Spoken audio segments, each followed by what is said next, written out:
as the senior counsel, Bonani, is also concluding consultations with. Chair, we you have joined.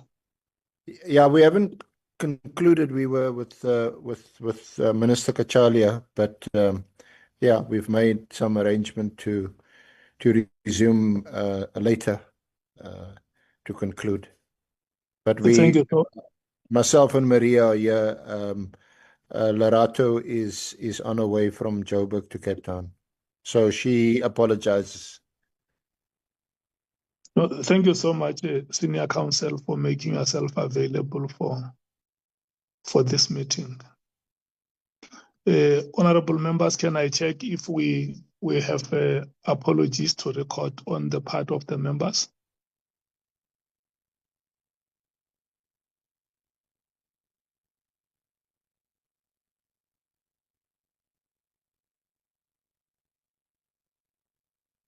I'm not seeing any hand, Bonani, on my part or on the part.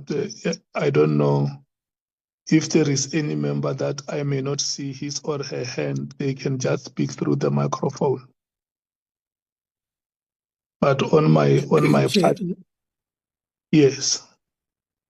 No, I was going to say that from this side, I don't see any. It might be that some members are a bit delayed because they had other committee meetings, I mean. Okay. Yeah. May you please fly the agenda here?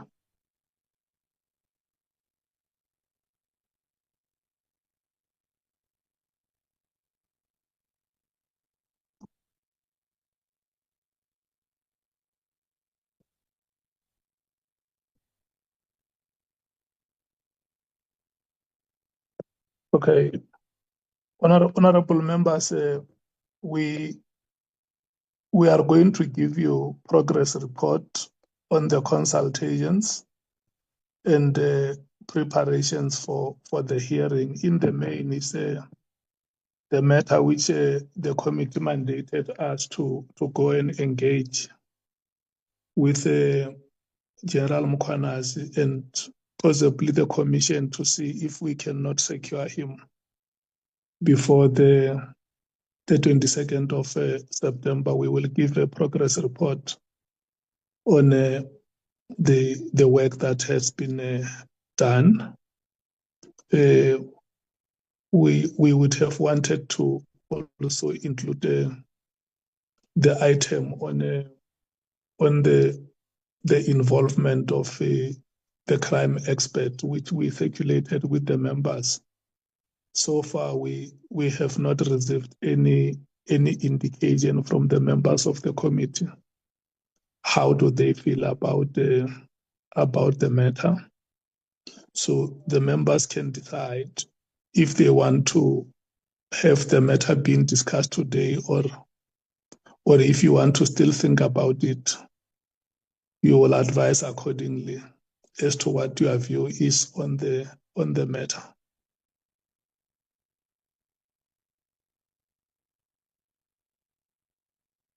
So I'm going to leave the agenda open like that for members, so that we don't delay the meeting.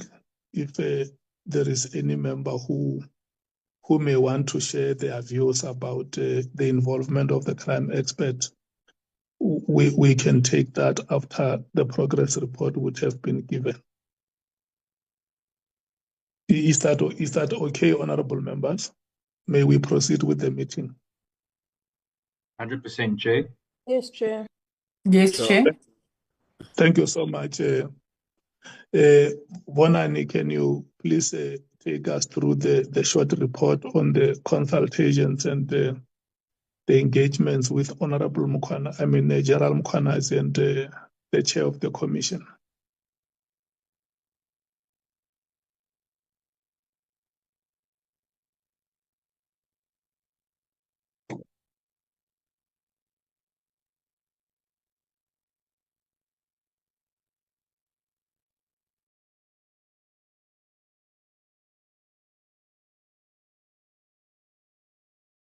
Thank you, Chair. The update is going to cover communication that we had with General Mkhwanazi, communication that we had with former Minister Bikitsele. And then there was an issue that arose about alternate members who either attend or don't attend the meetings of the committee. And then just a report on the follow-up that we made with the JSCI. With regards to General Mkhwanazi, the update is that we sent him a letter again requesting that he appears before the committee on the 6th of September. He responded to say that he's still not available due to commitments with the Madlanga Commission. He indicated that he is busy with consultations that will lead to him taking a statement, and those consultations will conclude on the 12th of September. And then on the 15th and 16th of September, I will be preparing for the hearing with the evidence leaders. And his testimony at the commission will start on the 17th. And it is anticipated that it will last for 5 days. With regard to General Masemola, we can report that he consulted with the evidence leaders on the 5th of September. And then a further consultation is scheduled for tomorrow.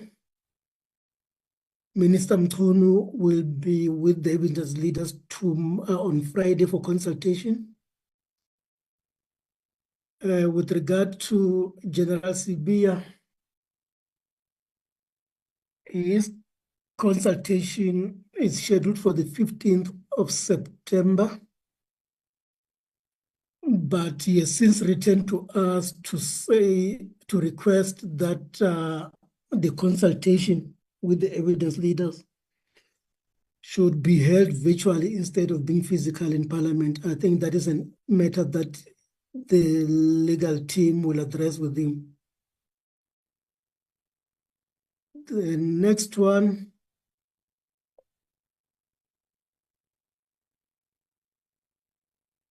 is Minister Kachalia.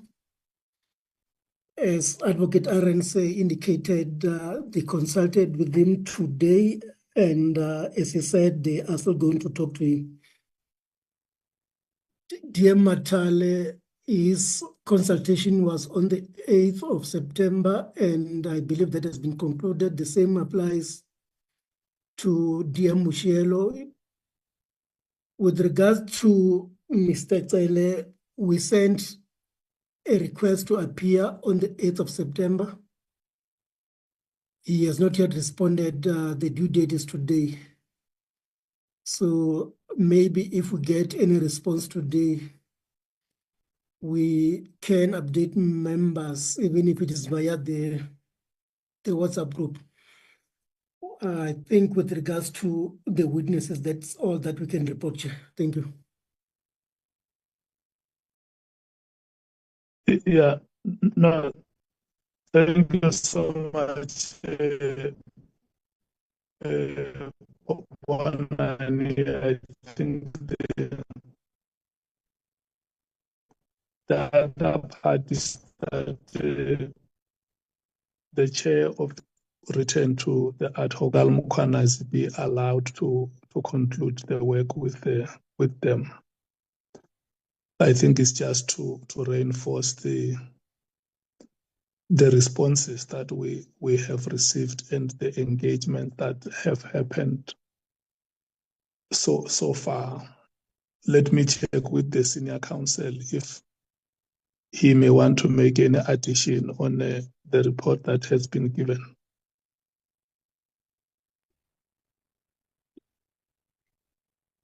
Good afternoon, Chair, and good afternoon, honorable members.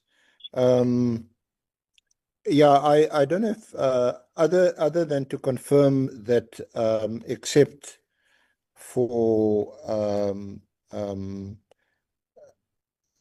Becky Kele, we haven't confirmed a date for a meeting to discuss a statement, get a statement, but we have had positive interactions with the people who's on the list identified by the committee, and as reported.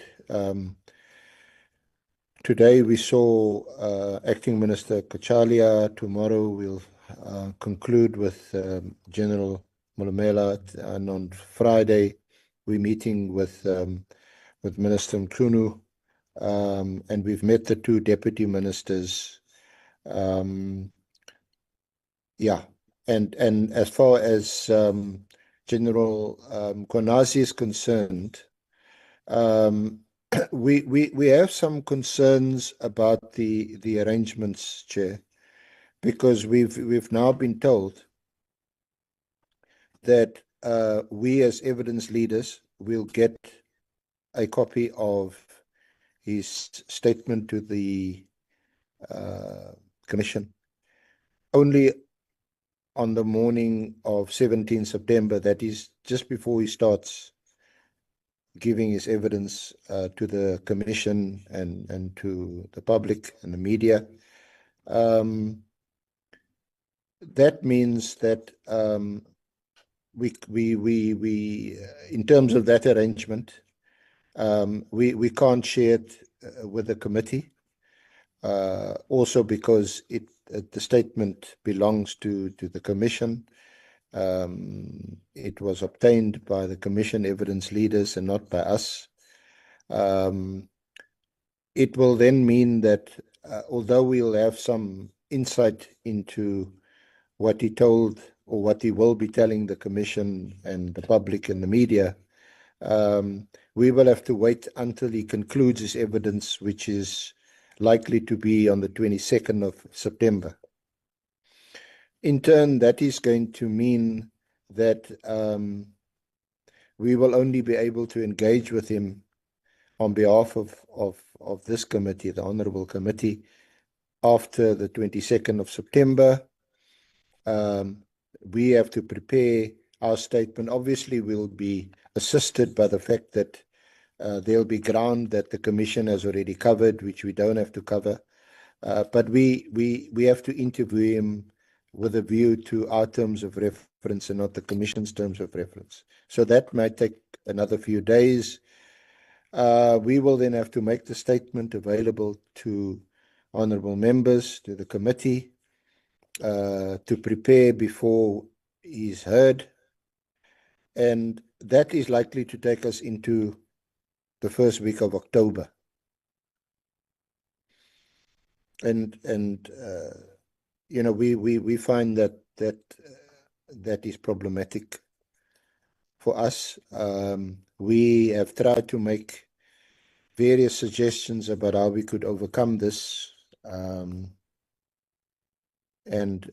we've had engagements with the evidence leaders, but the chairperson of the Commission has written to you, and you know, they've said he's not available right up until the 22nd. We were hoping that perhaps after hours or over the weekend, we may be able to consult with him and to prepare our own statement. That's not possible. So I think it's important for us and for the committee to discuss what are our options. If the terms of reference strictly interpreted, strictly applied, means that we must start with Lieutenant General Mkhwanazi, then it means a start in early October, to be realistic. We've been interviewing witnesses. A number of these witnesses' statements will be ready during the course of next week. We feel that we're ready to start earlier, definitely by the 22nd of September. But this will require the committee to revisit the terms of reference, and indicate a more flexible approach,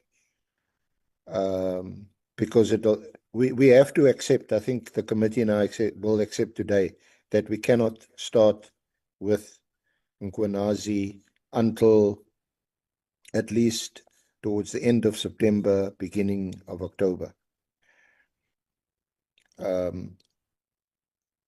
We are of the view that we should perhaps start earlier with other witnesses. We, in our engagements thus far, consulting with them, taking statements, that there's a lot of information which are relevant to the terms of reference, which speaks to the terms of reference, and at the conclusion of which will put this committee in a position to give effect to its mandate and report to Parliament. We are different from the Commission. The Commission may or may not finish their work by the end of the year. The Commission must then still report to the President.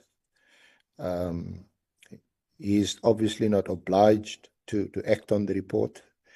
In the meantime, Parliament, in terms of its own, in terms of the separation of powers, has its own work to do, its own oversight role to play, holding the executive accountable, that there is sufficient evidence thus far from what we've heard to give effect to its terms of reference.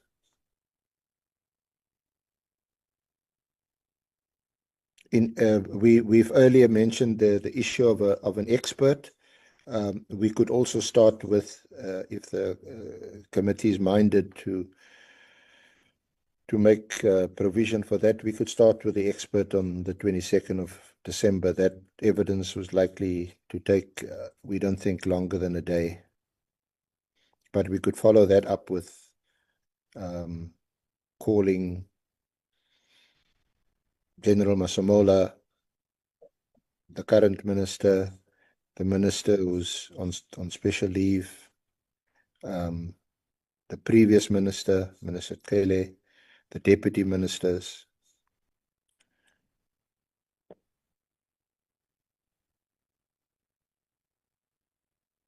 So those are the options. The one is, and the option one, which is starting with General Mkhwanazi only late September, early October, is that we may again run into problems and sort of follow the leader after the commission, because we may again be told at that point, no, you can't call this witness or that witness because we are busy with that witness. That witness is going to be called by us next. So we've got to wait. In my own conversations with certainly one of the evidence leaders, and obviously it's not binding on the commission, that evidence leader didn't seem to have any problems with us making a start by calling one of the other persons, witnesses, who they most likely are also going to call in future or after Mkhwanazi gives his evidence. Thank you, Chair.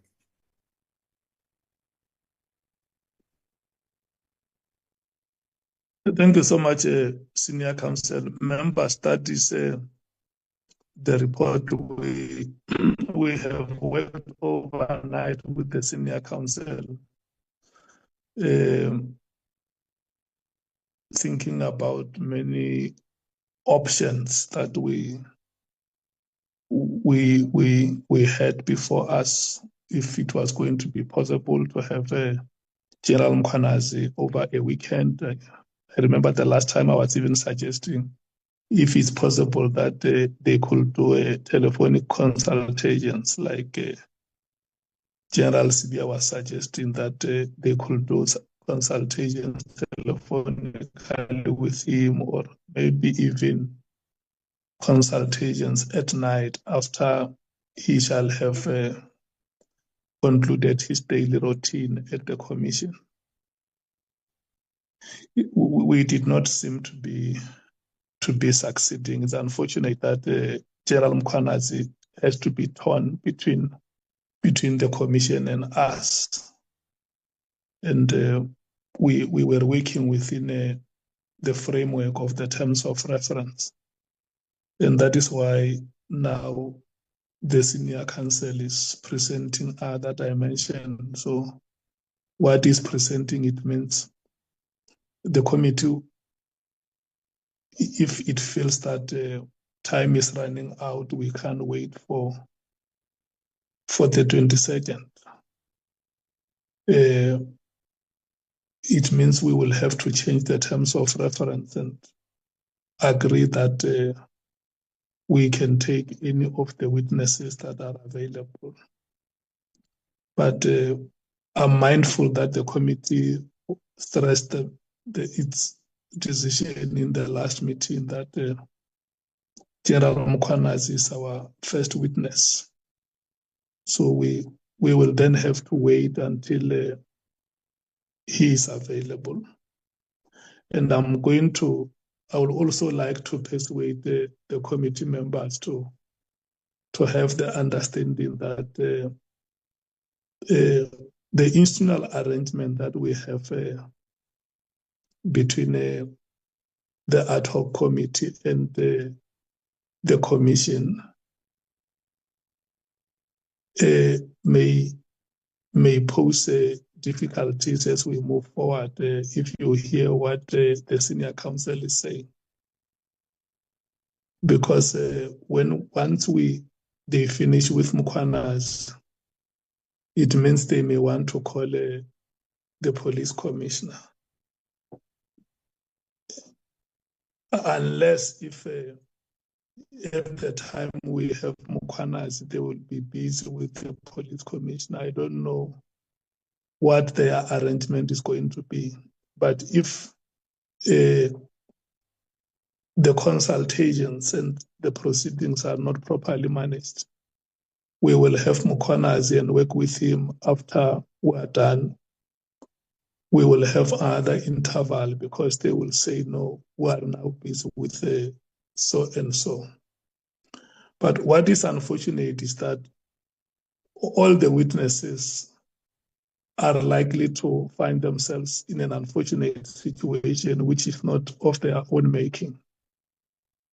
And we have to provide leadership here and say, we do not wish to have any South African court between us and the commission. These witnesses are willing to appear before the ad hoc committee in as much as they are also willing to appear before the commission. And whatever decisions that we take must not make the lives of ordinary South Africans difficult. We are the leadership of this country, and we must show that we can represent their interests as ordinary citizens. They may not have the powers and authority that we have as Parliament or as the Commission, but our decisions must show that we recognize them as citizens, and we are willing to represent them to the best of our abilities. Thank you so much, Senior Counsel. I want to thank you for the additions. Honorable members, I think you got the report. I'm going to rotate you to hear your comments on the report. Are we ready?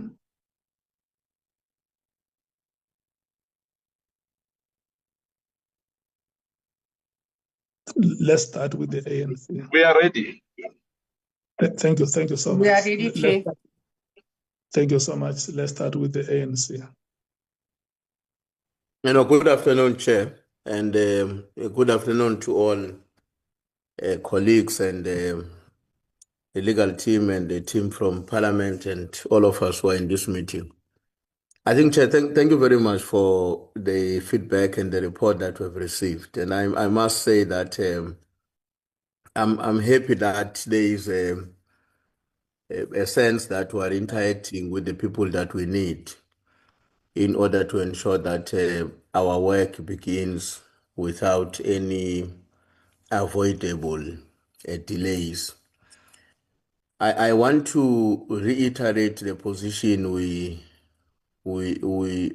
have taken in the past meetings, that it will be in the best interest of the ad hoc committee and Parliament in general that we begin with Lieutenant General Gen Mkhwanazi as the main witness before the ad hoc committee.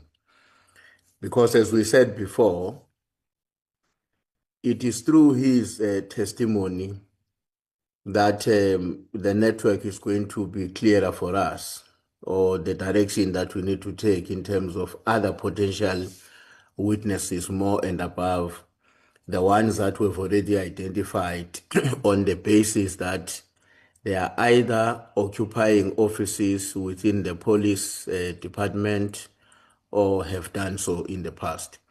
So I think it's going to be crucially important that, in my own view, we remain with that position. The second point is that I want to suggest, Chair, that you should have a discussion with the Commission of Inquiry to address exactly the point that you are saying is uncertain, to understand their plan and their sequence, so that we can avoid a situation where once we receive and engage with Mr. Mkhwanazi, we then have to wait for another week or day, whatever the case may be, in order to receive the second witness. My own view is that once we've received a presentation from Mkhwanazi, I want to suggest that we do not become steadfast about who exactly has to follow him. I know that in the course of our discussion, we have sort of gravitated towards, I think, saying it will be him, it will be the National Commissioner, and so forth and so forth. But I want to suggest that in order to ensure that our work is not in any way stalled by whatever the Commission of Inquiry is actually doing, once we have heard Mkhwanazi, let's invite any of the other witnesses who are available, rather than following any particular sequence. And I'm making this suggestion, Chairperson, more and above the earlier suggestion I have made, that which is to request you to engage with the chair of the Commission of Inquiry, so that you can have a sense of how they are intending to sequence the witnesses who are going to appear before the Commission of Inquiry. But my own view is that I think it should not be a problem for us, once we have heard Mkhwanazi, to decide that, okay, we can't get the commissioner, but we can get the minister or the acting minister. We simply proceed, or SBIA, whoever that becomes available. I would want to suggest that we should consider that approach as soon as we've received the main witness. Thanks. So can I say to you that maybe towards our proceedings with Mkhwanazi, let's meet as a committee and determine or decide if we want to review the order in which, remember, the committee has passed the terms of reference that it will always decide on the sequence in which the witnesses appear. Maybe the latter part of your suggestion will then have to wait for that time when we get closer and make that decision if we want to review the sequence. Does it make sense? No, it perfectly does, Chair. Perfectly makes sense. I would make that proposal at that point. Thanks. Thank you so much. May I please request, is the ANC done? Unless if any of my colleagues want to make an addition, I'm done. I don't know, Xola and Thokozile. Honorable, okay. No, Chair, were covered by the Chief. Okay. May I please request the MKP to give a view? Thank you, Chair. And good afternoon to all my colleagues here. Yeah, my concern now, Chair, was what I've heard from Linda when he said that former police Peggy Cele was supposed to appear on the 8th. I'm not sure whether he was the consultation is done or not done, because what the SC was saying is different from what Lindani was telling us earlier. That is expecting Cele to perhaps respond by today. But he said that he was supposed to have appeared on the 8th. Now I'm a bit, I don't know, maybe later you will explain exactly what does that mean. No, just Number to clarify. 3. Let's clarify it before you proceed, Honorable Skosana. What the technical team does with the witnesses that we have identified is not to give them dates of appearance, but to set with them days on which they can do consultations. What they do is they first write you a letter and request you that you must have responded to them by a particular date. And then the second date that they put will be a date that they suggest you come for consultations with them. Chair, let me reiterate again, because I've listened to what Linda said. Linda said Peggy Cele was supposed to appear on the 8th. But let's say it's fine. But I'm saying that now. But let's continue, Chair. My other issue, Chair, you were given a mandate as well yourself to consult with the chairperson of the Judicial Commission. And I thought that you've already spoken to him in terms of sequencing, maybe even some other witnesses which we want them to appear before us are not necessarily going to appear at the Judicial Commission of Inquiry. And if they are going to appear, all of them, like we have asked them to appear before us, I guess that they will have been given you the list by now. I mean, we've spoken about this, not today, last week, that you will be engaged with the CHEP and see whether the SC or yourself, will be engaging with the commission to find out exactly how can we deal with the matter of Mkhwanazi for him to appear before us. And I think that's where we agreed that by the time you come back to us, you'll be able to be telling us exactly what is the chairperson or the list of those people who are going to be appearing to the commission. It's public knowledge. There's nothing secret about this, unless they have not drawn up a list, of those witnesses they want to appear before them. But I think it will have helped. Then there won't be any disturbance to any committee here or commission to say these ones are going to appear on this particular days, or these are the proposed dates. But be that as it may, I guess that as chair, please try to make this thing possible as much as possible. Because as members, maybe if we decide to change what we agreed upon, the terms of reference, which would be unfortunate. But when I look what the SC has presented to us here, saying that maybe towards the end, if we have to wait for Mkhwanazi, because we wanted him anyway, and I still maintain that we must have, Mkhwanazi first.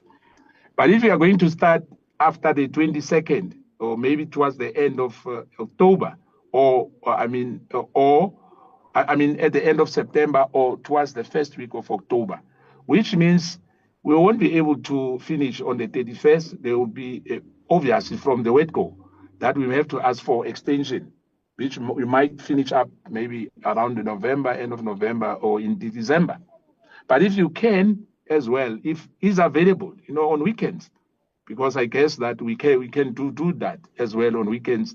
Maybe the consultation starts now, because for us to say we are going to take a copy from the commission, which is not binding. I mean, the evidence leader made it very clear, and Honorable Saul was saying, no, it's not true. It's true, as the SC was saying as well.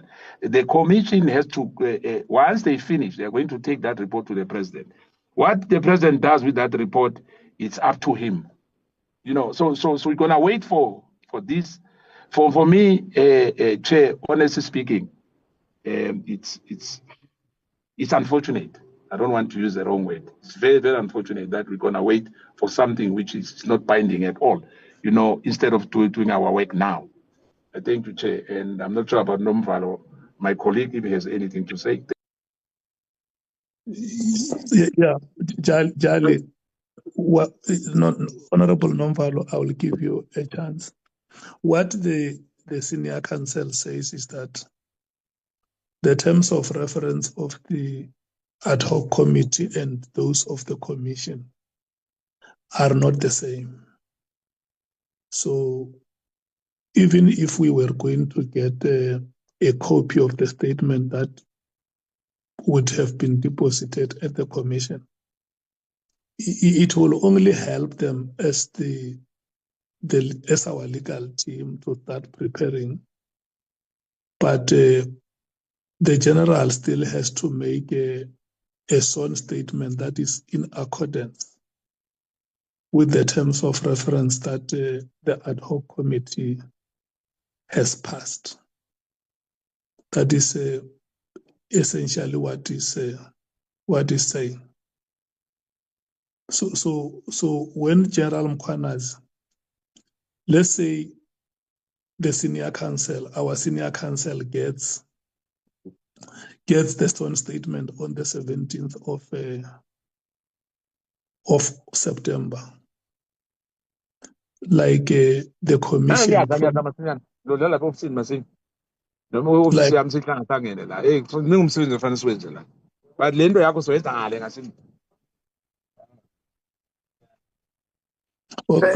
Honorable Kozana failed to take Okay, Jali. I was trying to clarify the points that you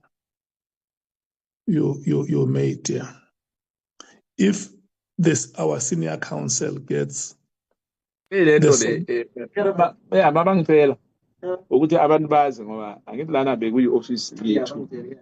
think you must call him. I'm making a mistake. And I'm worried that is going to leak a lot of things now. Yeah.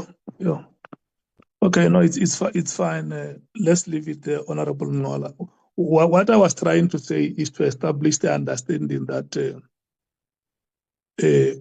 the senior counsel for the ad hoc committee says they are likely to get the statement that Honorable Mkhwanazi would have deposited to the commission on the 17th of September. That statement cannot be taken holas polas to the ad hoc committee. It has to be retooled so that it responds exactly to the terms of reference of the ad hoc.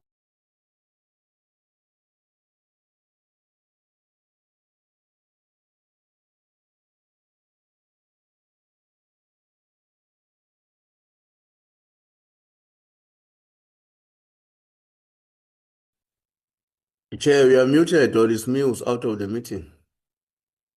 I think he's muted.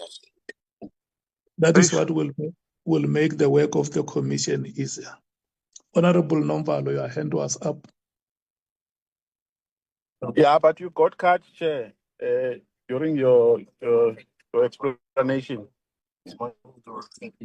Oh no, I was saying that the report of our senior counsel shows that they are likely to get the statement by the 17th of September, the sworn statement.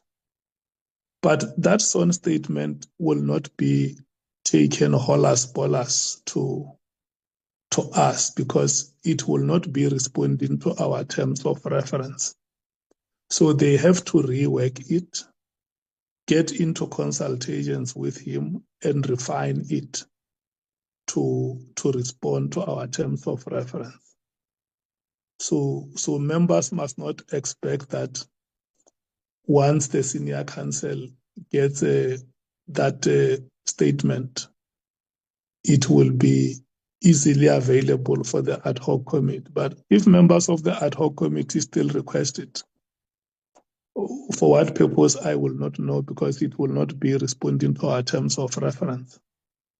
So yeah, but we stand to be guided, and let's work towards that time, and we will continue to engage with the commission, like honorable members are indicating here, so that the process becomes smoother as we move forward.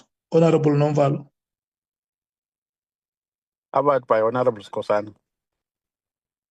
Are you covered? Yes, Chair. The DA. Thank you, Chair, and good afternoon to everybody. Chairperson, I would certainly like to see all the affidavits that are available, even those made for the Judicial Commission, because, as we all know, it's very important to have a consistent story, and so we need to check all of the affidavits of all of the people that we call to for purposes of consistency. So that's one important aspect, and I would certainly like to see them.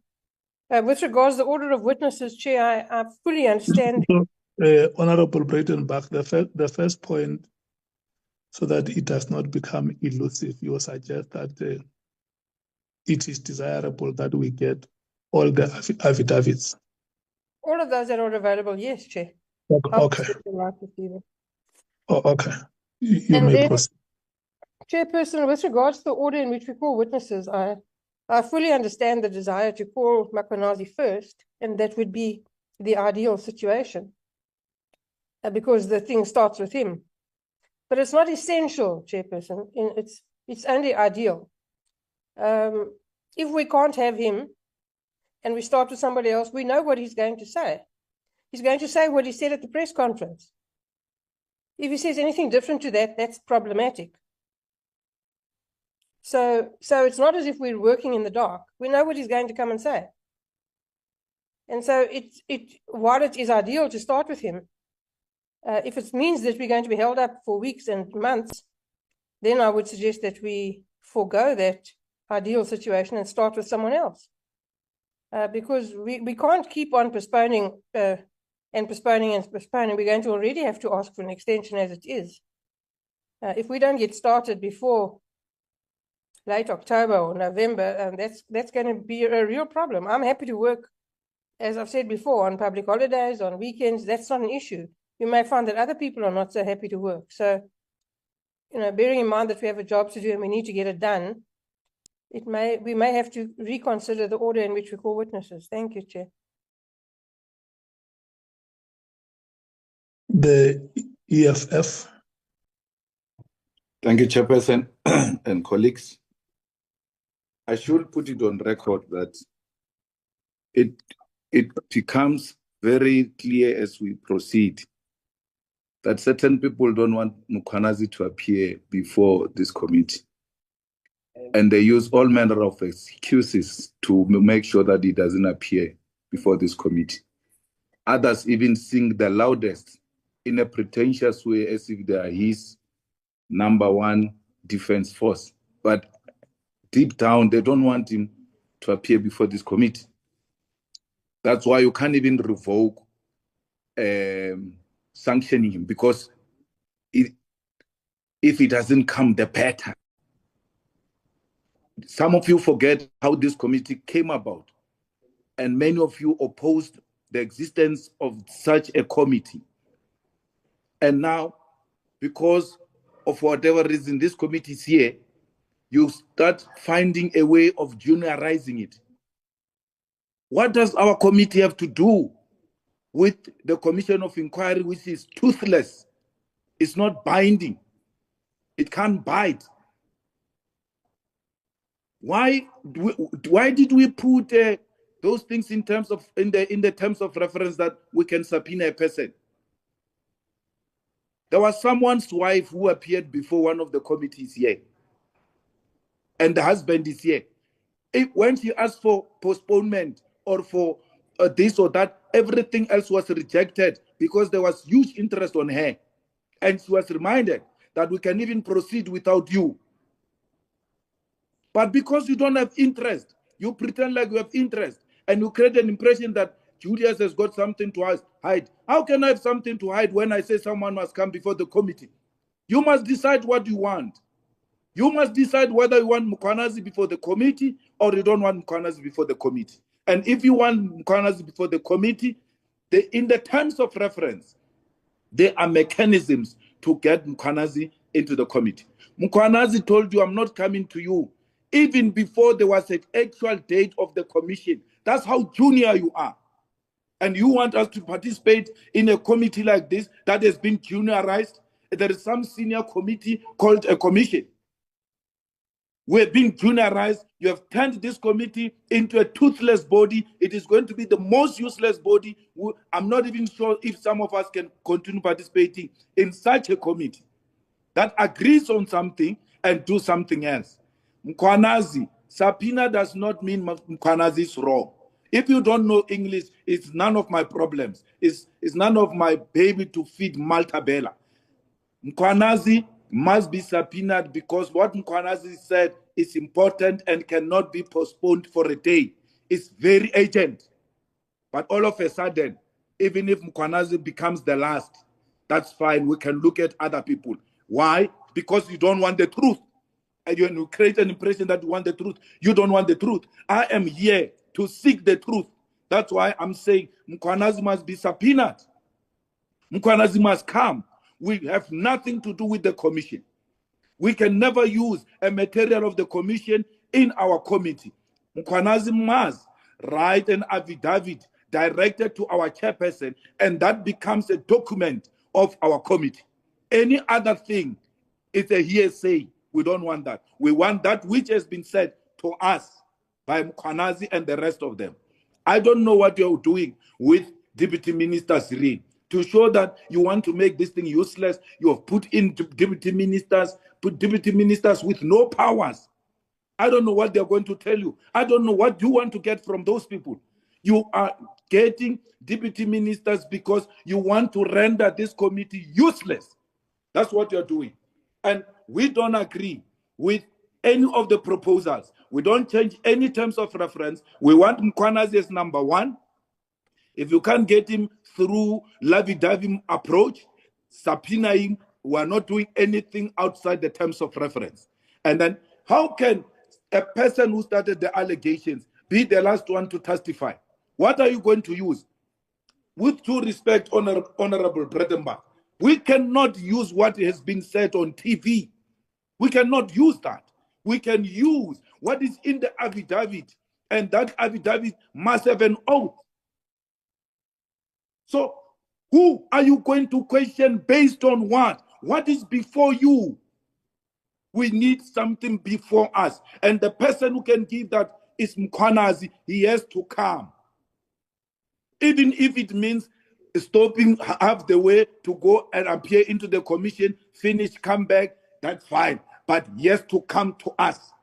Without Mkhwanazi, we are toothless, we are useless, we don't know what we're talking about. Someone is alleging here. You go and ask someone else, or Baru, you did 1, 2, 3. Or go and ask the person who said, I did that, and give you a proof. They say Sibia has stolen or taken the dockets. That's one of the allegations. Of course, we know the dockets have been returned or whatever the case might be. We are going to go to Sibia and say to Sibia, where are the dockets? I never took any dockets. Don't know, what do you mean? He says, go to the person who says I stole the dockets to give you evidence that I took the dockets. It doesn't work like that. As an advocate, Honorable Bredenbach, you know that. It doesn't work like that.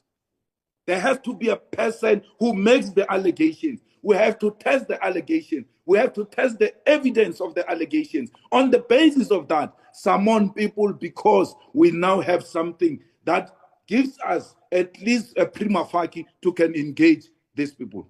I rest my case. Can I check if we still have a further speaker from the EFF? Honorable Matthys. No, Chair. Thank you. Okay. The IFP. Thank you, Honorable Chairperson. Good afternoon, honorable members. I tend to want to agree with the contribution made by the Chief Whip, but also emphasize the fact that the speaker before me has made, that it would be very difficult for us to make any headway before we had met Mr. Mkhwanazi, because Mr. Mkhwanazi's contribution and Mr. Mkhwanazi's statement will actually show the way for this committee going forward, because we can't subpoena anyone else, or we can't call any other witness before we have met Mr. Mkhwanazi, because then he will provide us the basis of information that we will work on. I thank you, Mr. Chairperson. Thank you so much, Honorable Mwango. Can I check the PA, Honorable Sols?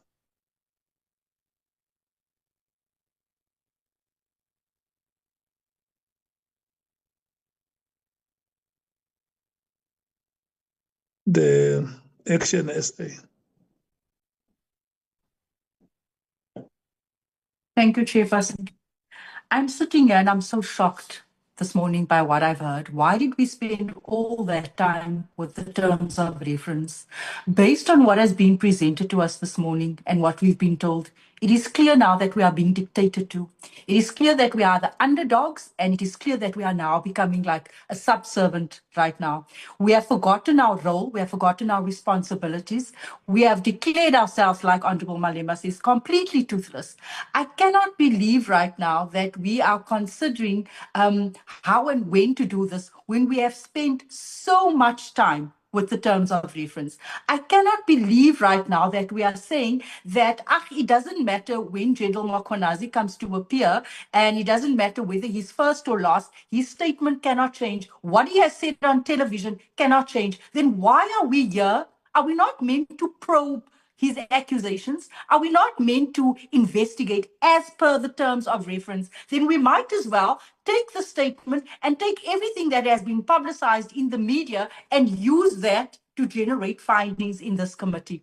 If that is being said, I am shocked to hear that that statement was made. I'm also saying that, why are we saying also that, you know what, let's call Mkhwanazi whenever he's available to come, forgetting that we also have the powers to subpoena, to summons people here, and then saying we can call whoever else, anyone else thereafter.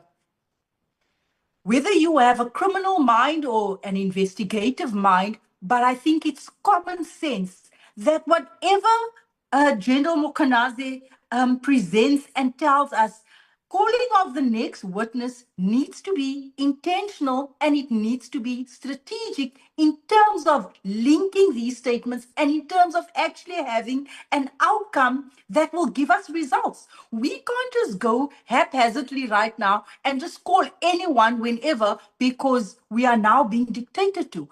I am really not happy. It feels as if at this point, like this is a complete waste of time, because all we've been doing since this committee has started, we have been getting our lead and getting our instruction from the parallel commission that is running. I'm very unhappy about this. And Chairperson, can we start doing what we've been mandated to do? Can we start realizing our power as Parliament and realize that we have the role, we have a binding role to play here? Thank you.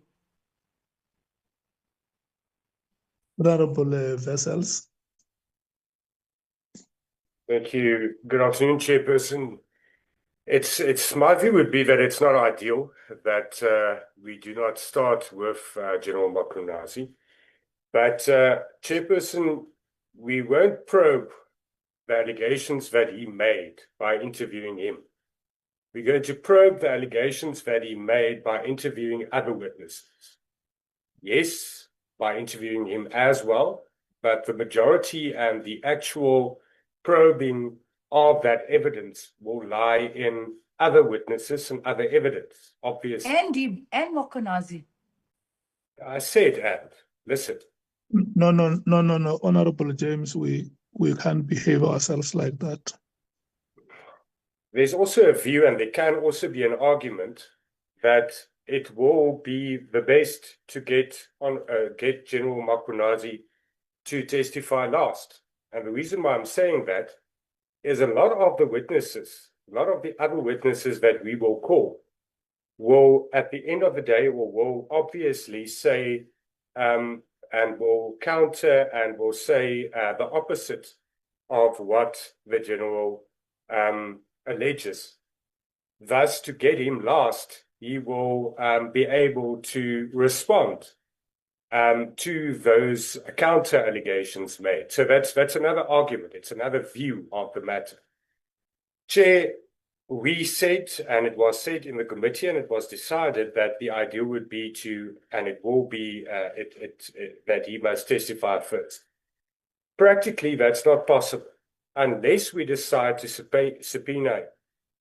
But now the practicality of it is that the commission will also subpoena him. Or maybe they have, I'm not sure. Maybe the senior counsel and yourself can also help us and assist us in that regard. But the fact of the matter is we shouldn't be, the ideal would have been that we would be first. And in that instance, if we were first and we were faster with this whole process, we were before the commission, it would have been the ideal to have him testify first, as we've said many times. But now the commission has jumped us. They are first in line. They set dates, and now we have to work with this. Either we subpoena him and we force him to come before us as quickly as possible, and we now lock horns with the commission, or we decide to get him, stick to our order, have him first, but then we are only going to start in October, which means we are not going to finish by the end of October. Or we be pragmatic and we say, let's take certain other witnesses as quickly as possible, and we hear what they say, so that we call Mkhwanazi and we interrogate what they said to the contrary of his allegations, and we actually can be more productive than the commission will be at this stage. So, Chair, I think we must be pragmatic and let's do this committee as quickly as possible and not be delayed. And let's follow the approach. That would be my view, to get the other witnesses first and get General Mkhwanazi as quickly as possible, but let's get the other testimonies and let's interrogate them. It's not going to make a difference in what order it's done, because it will be on record at the end of the day. Thank you. Yeah. Honorable members, I'm going to request you that we must not move in circles. I think the report that has been presented here is straightforward. One or two decisions to be made. The first decision, which I'm rotating between the parties, do we reaffirm, okay, or do we want to review our position with Mkhwanazi being our first witness?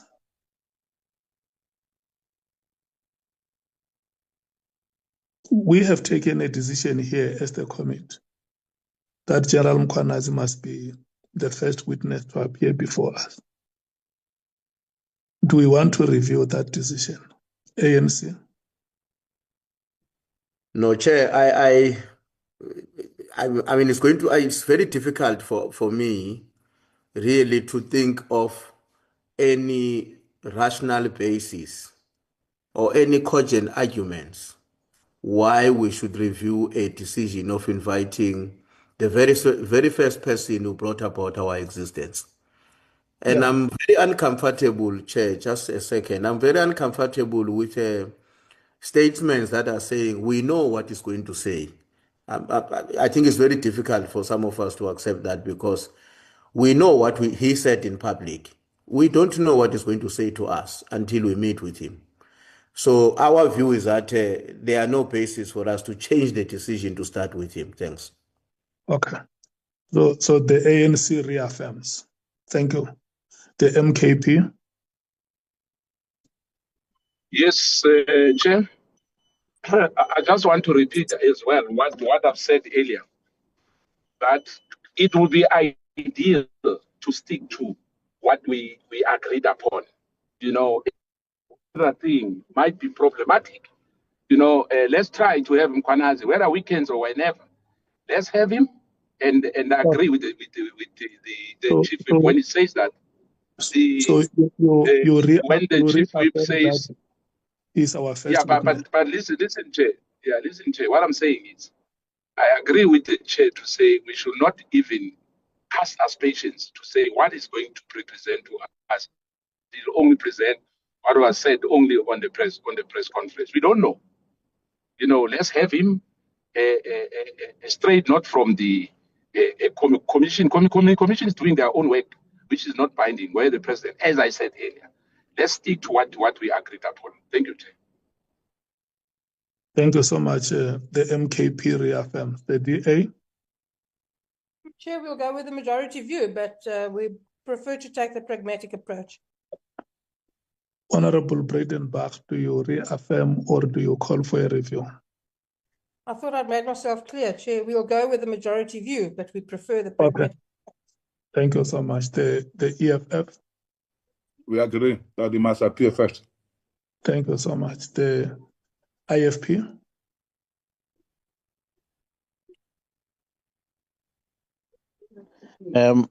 Honorable Chairperson, we want to reaffirm our original position. Thank you so much. The PA.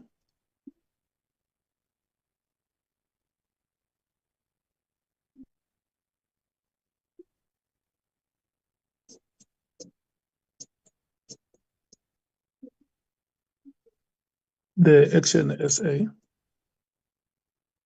Thank you, Chair. Chair, you know, even what we're doing now is not progressive. Does this mean that whenever we're going to have a hurdle, we're going to go back to the terms of reference and ask if we still agree with what we've agreed on? It cannot be, Chair. Right now, we must be coming up with solutions and having a round based on what our options or what our solutions. We have the terms of reference. We've agreed on that. Why are we now having to ask political parties to reaffirm and to say whether we still agree with what we've already decided on? This is a complete waste of time. But yes, Chair, as actually say, we agree that General Mkhwanazi must be the first to appear. Thank you. Yeah, that is the difficulty of chairing a meeting of politicians because you put a simple report on the table. And politicians don't speak to the report, they speak to the terms of reference that we must review. That's why I'm asking you if you want to review a decision. It's not the chairperson who says review the decision, it's yourself when you speak in this meeting. The Freedom Front Plus. Thank you, Chair. No, that's the majority view, and that is the terms of reference. I think the issue here was that the senior counsel suggested that to be pragmatic, it might be better to review that. The majority feels it's not, but that is why I said we have to consider, because the Honourable Malema said it's unacceptable that we are being led by the Commission and that we are being dictated by the Commission. That's why I said then we will have to action and decide if we subpoena General Mkhwanazi to appear in front of us whenever we want him, regardless of when he's in front of the commission. And that's the decision that we have to take, Chair. Okay. Then we have reaffirmed the decision of the committee that General Mkhwanazi is going to be our first witness. So I believe that we will no longer move in circles, going this way, that way. We now know what our decision is. The second question: does the committee, in the light of the report that has been the progress report that has been presented here, and the requests that have been made by General Mkhwanazi and the Commission, that he complete his work there first and be available after the 22nd of September. Does the committee want to subpoena General Mkhwanazi to appear before September 22? The ANC.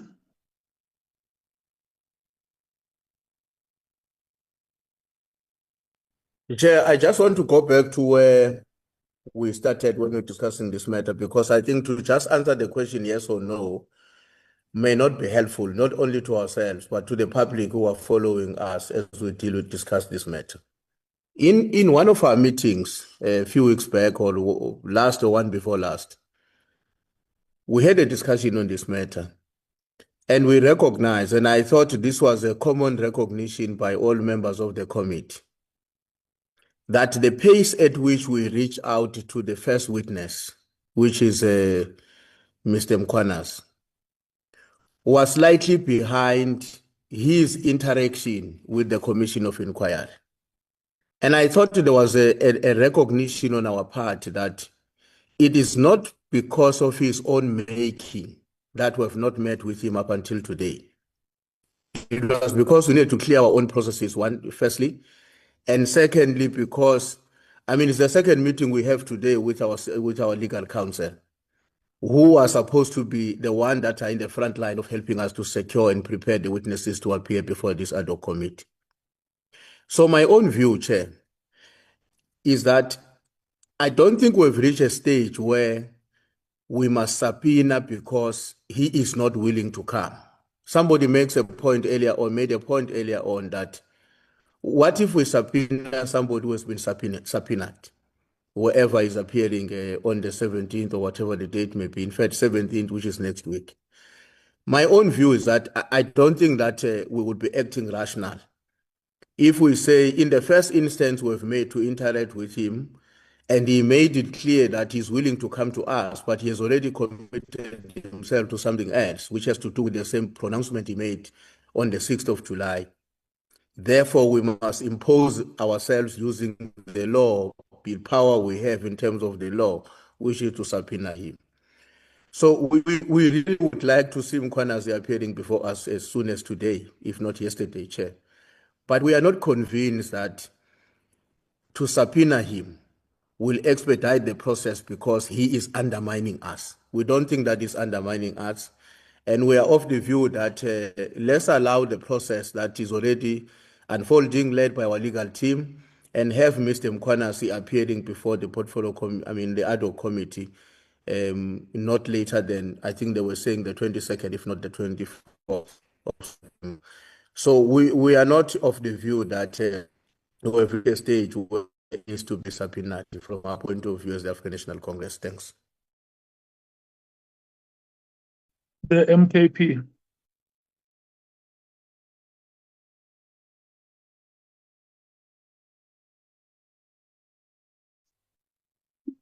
Thank you, Chair.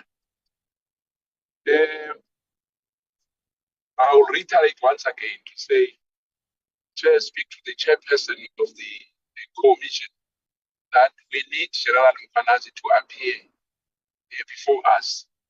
Because all these perceptions which is developing, and it will develop around the country, that perhaps we are scared or perhaps we are not willing.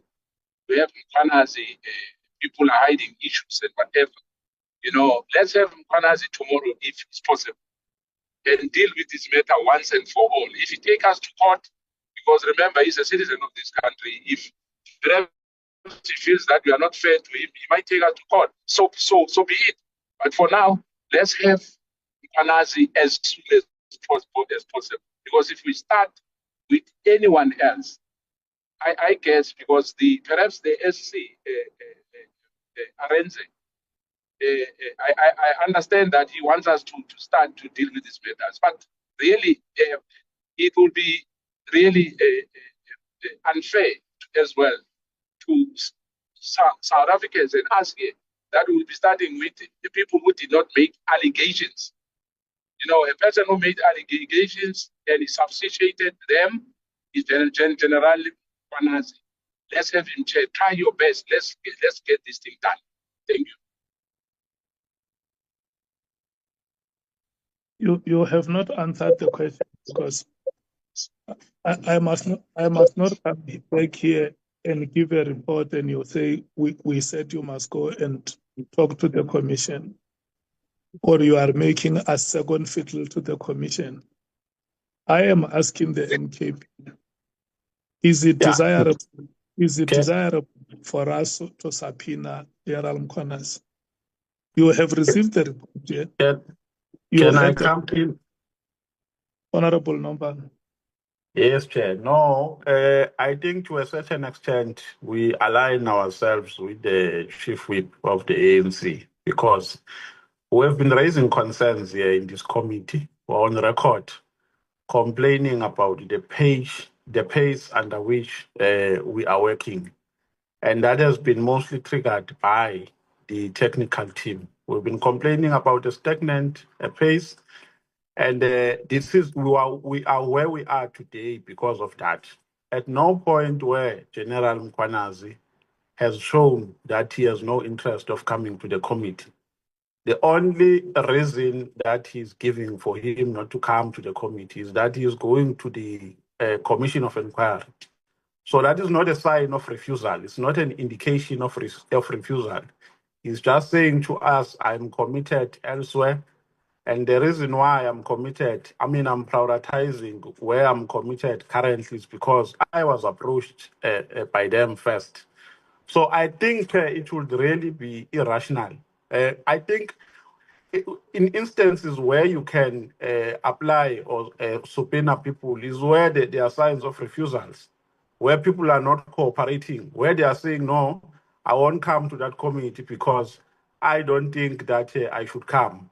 But here, there is an indication of a commitment that I'm committed elsewhere. Like we said on our previous meeting that maybe the chair should try to persuade the technical team should try to persuade him and see if maybe she can try to amend his schedules and let us have him first before he goes to the Commission of Inquiry. We agree, Chair, that it's undesirable that we are under the current circumstances. But we should not look for an easy way out, Chairperson, and shoot wrong people, because he has not said, I don't want to come to the committee. He wants to come to the committee. We only differ on when he should come to the committee. It would be ideal, really, to have him before the Commission of Inquiry. And if means are still available, except sending a subpoena to him, then maybe we can try those means, Chair. But we don't agree with a view that we must subpoena him. Thank you very much. Thank you so much, Honorable Nombalo from the MKP, the Democratic Alliance. Thank you, Chair. I can't believe I'm going to say this, but I actually agree with Honorable Nombalo.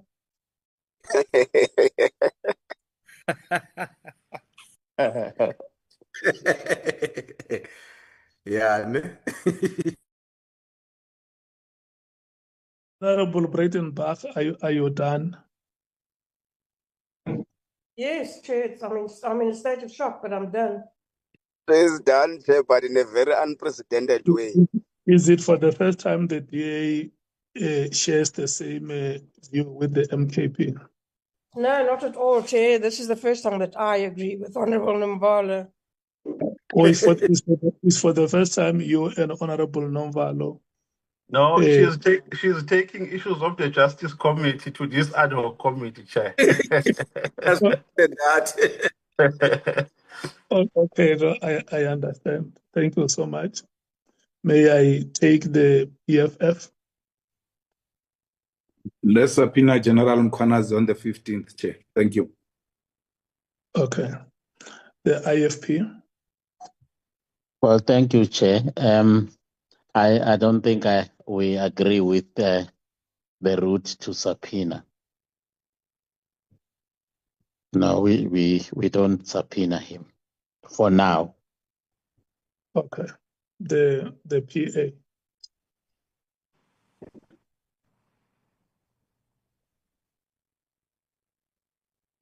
The Action SA?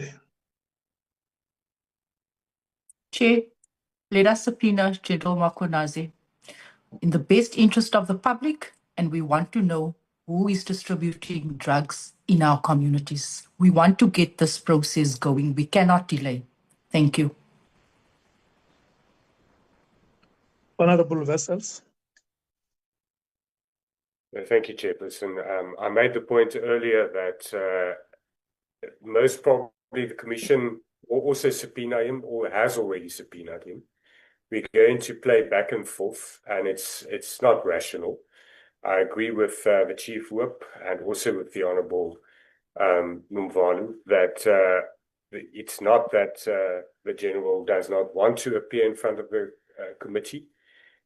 We moved at a too slow pace. I said that earlier as well, and the Commission was first, and that is why I think it's not good to subpoena him. It's not rational, but Chair, I do think we should be on the same page and not be shocked later. We should listen carefully. If we go this route, and it has now been decided that we will get General Mkhwanazi as the first witness, which means that the majority feels he should not be subpoenaed. We're not going to subpoena him, which means he's going to testify in front of the Commission, which means that he will only be able to consult after the 17th, which means that we will only be able to start with a hearing in the first week of October, most probably. And I think we must be on the same page with regards to that and not be shocked later when it's not that is appearing, that we think that if we go this route, that he's going to appear on the 22nd. That's not what's being said. We go this route, he's going to appear in the first week of October. Thank you, Chair. No. Thank you so much, honourable members. You have spoken sufficiently on this matter. May I please give to the EFF to get their reply. Honourable members from the EFF, the majority of the members in the committee do not see the route to subpoena as desirable. May I give you a chance to reply? I don't understand why would someone say the Commission has already subpoenaed General Mkhwanazi, therefore we can't subpoena. We must not subpoena because it's undesirable, but it's desirable for other people to subpoena. It's irrational, it's unreasonable.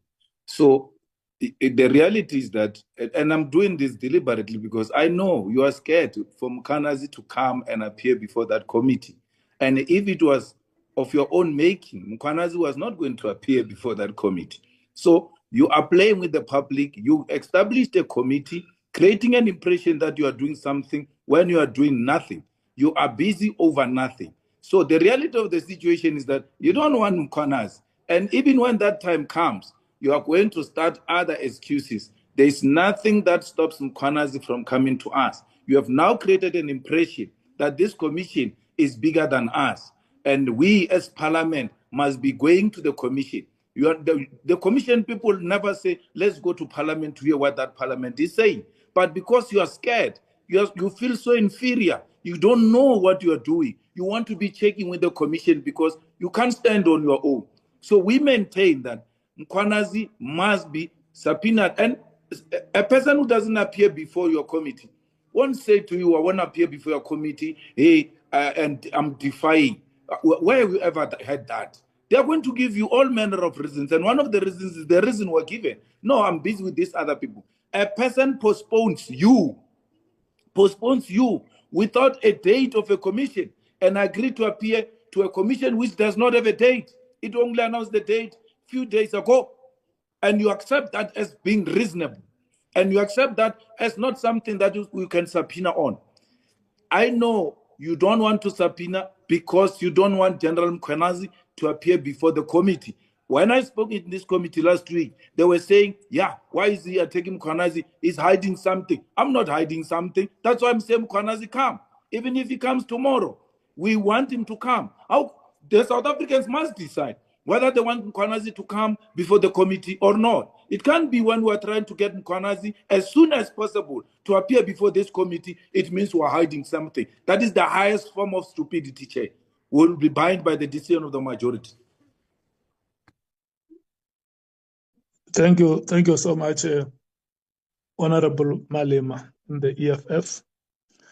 Honorable members, we have taken a decision that the route to subpoena General Mkhwanazi is not desirable, given the reasons that have been advanced by committee members that General Mkhwanazi is not refusing to appear before the committee. Unfortunately, he finds himself in the situation that he is because both arms of the state, Parliament and the executive, have appointed an ad hoc committee and a commission respectively, which makes his life as a citizen of this republic very, very difficult. So we will wait, honorable members, for General Mkhwanazi to be available to appear before the committee. The technical team will continue to do its work. And then remember, we have not identified the second batch of witnesses. And the senior counsel has reported here that they are planning to conclude consultations with the witnesses that we have identified possibly next week. So it will be desirable that immediately after the first batch of witnesses, their sworn statements have been concluded and are made available for committee members. We may also need to meet and decide what do we then do so that once we start with the proceedings with General Mkhwanazi, we do not have intervals that are unnecessary.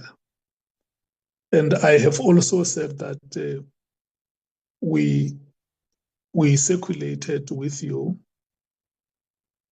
to check whether you want to invite a crime expert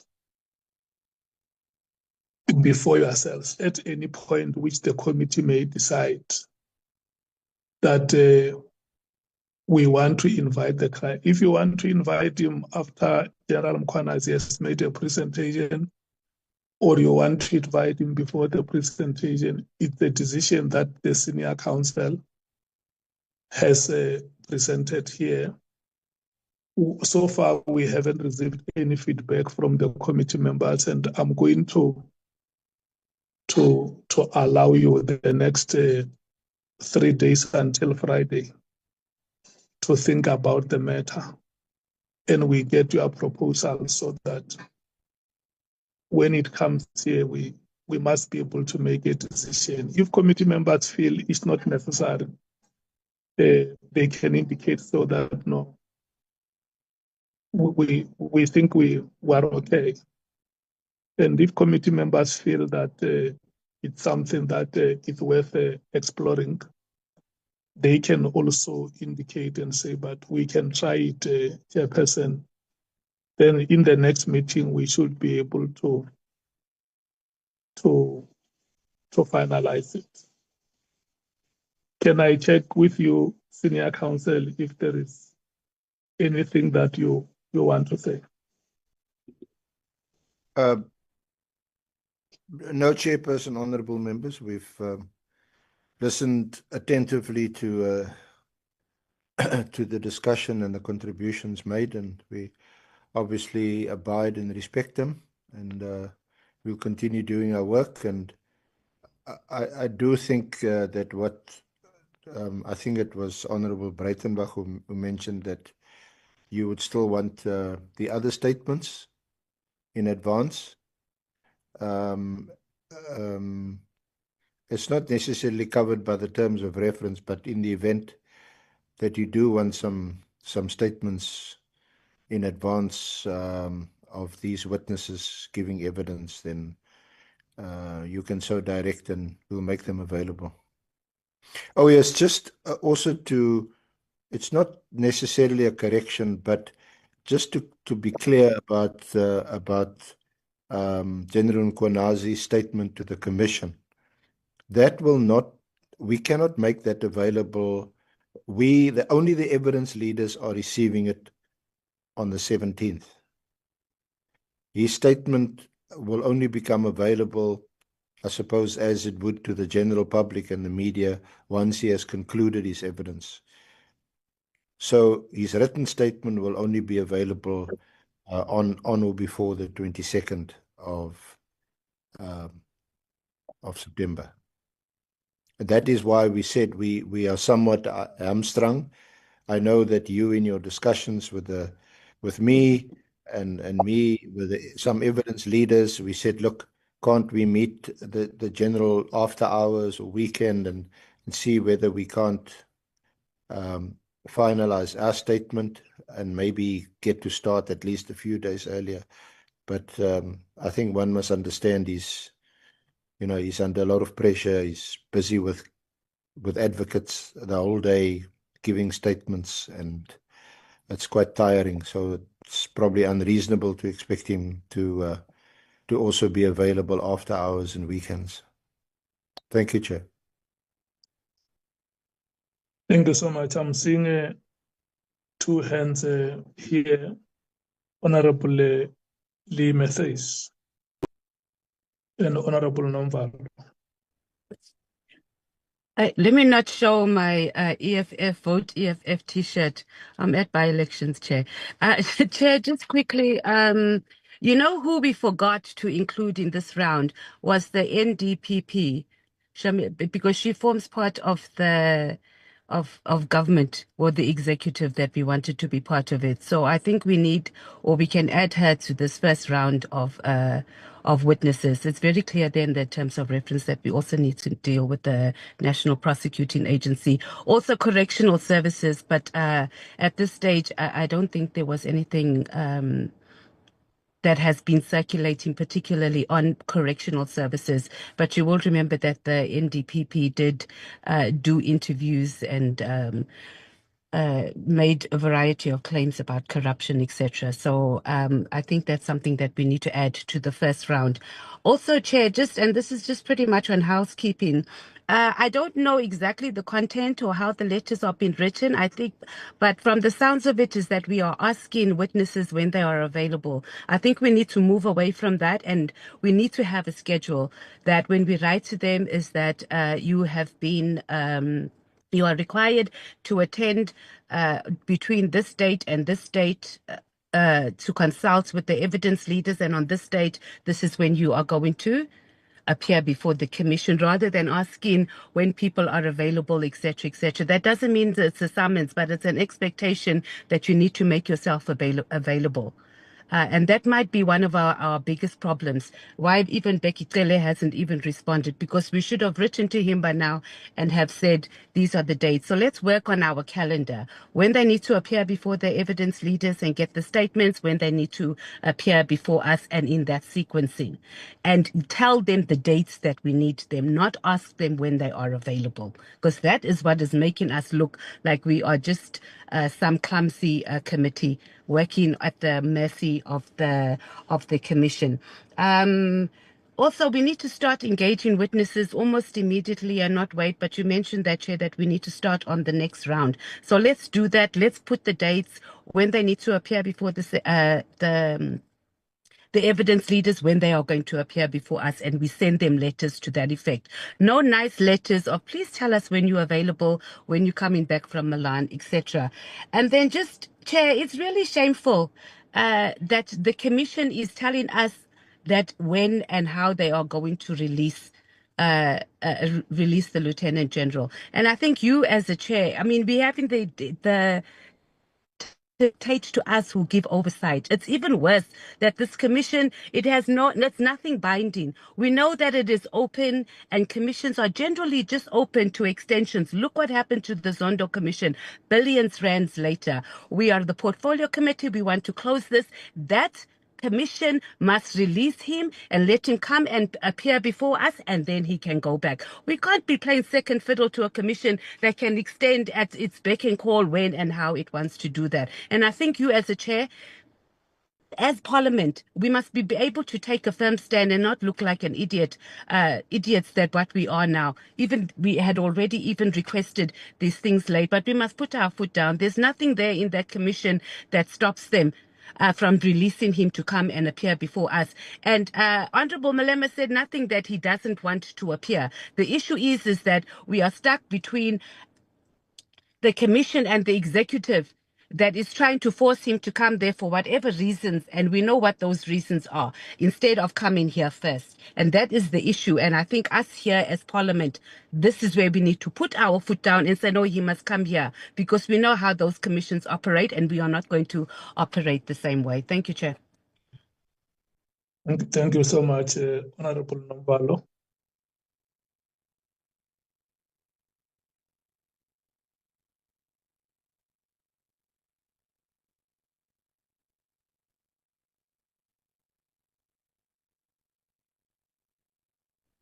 Thank you very much. Sorry, I didn't realize that I muted myself. Honorable Matthias covered me, Chair, on this one of a content of our letters that we sent to witnesses, that they must be directed, they must not be apologetic or give a leeway to witnesses to decide on whether they come or they don't. A letter must have a date, venue, and time. And then the second one, Chair, relates to what has been said by the senior advocate with regards to statements. I think we're leaving it hanging. Chair, I didn't hear your summary on it, because he said that there is a statement that we await as the committee from the commission. And there was a contending view from one of the members here, I think it was Honorable Malem, that the committee must not rely on the material, which I agree with, on the material of the commission. I think we must have a clear direction on that, Chair, and not leave it hanging, because the senior counsel or the legal team, rather, should take directives from us and only come in when there's a need for legal guidance. But in terms of how we operate, I think predominantly such must be determined by the committee. So what is our position on that, Chair, on the issue of statements? And we agree with the view that we should not rely from any material from the commission. We must initiate our own documents, like we ventilated the issue of the approach that we must use, whether we should use legal aid and so on. We were doing it for that purpose, that we must have adequate support for witnesses so that you are not going to donate our responsibility to other institutions such as the Commission of Inquiry. So I would like us to have a position on that, Chair, a clear position. Thank you. No, yeah, we have a position on that, Honorable Nomvalo. You remember when we emphasized and re-emphasized the matter that anybody who comes before us must deposit a sworn statement with our legal team. And even today, I said it in this meeting that even if a sworn statement might have been made with the Commission, that sworn statement does not respond to our terms of reference.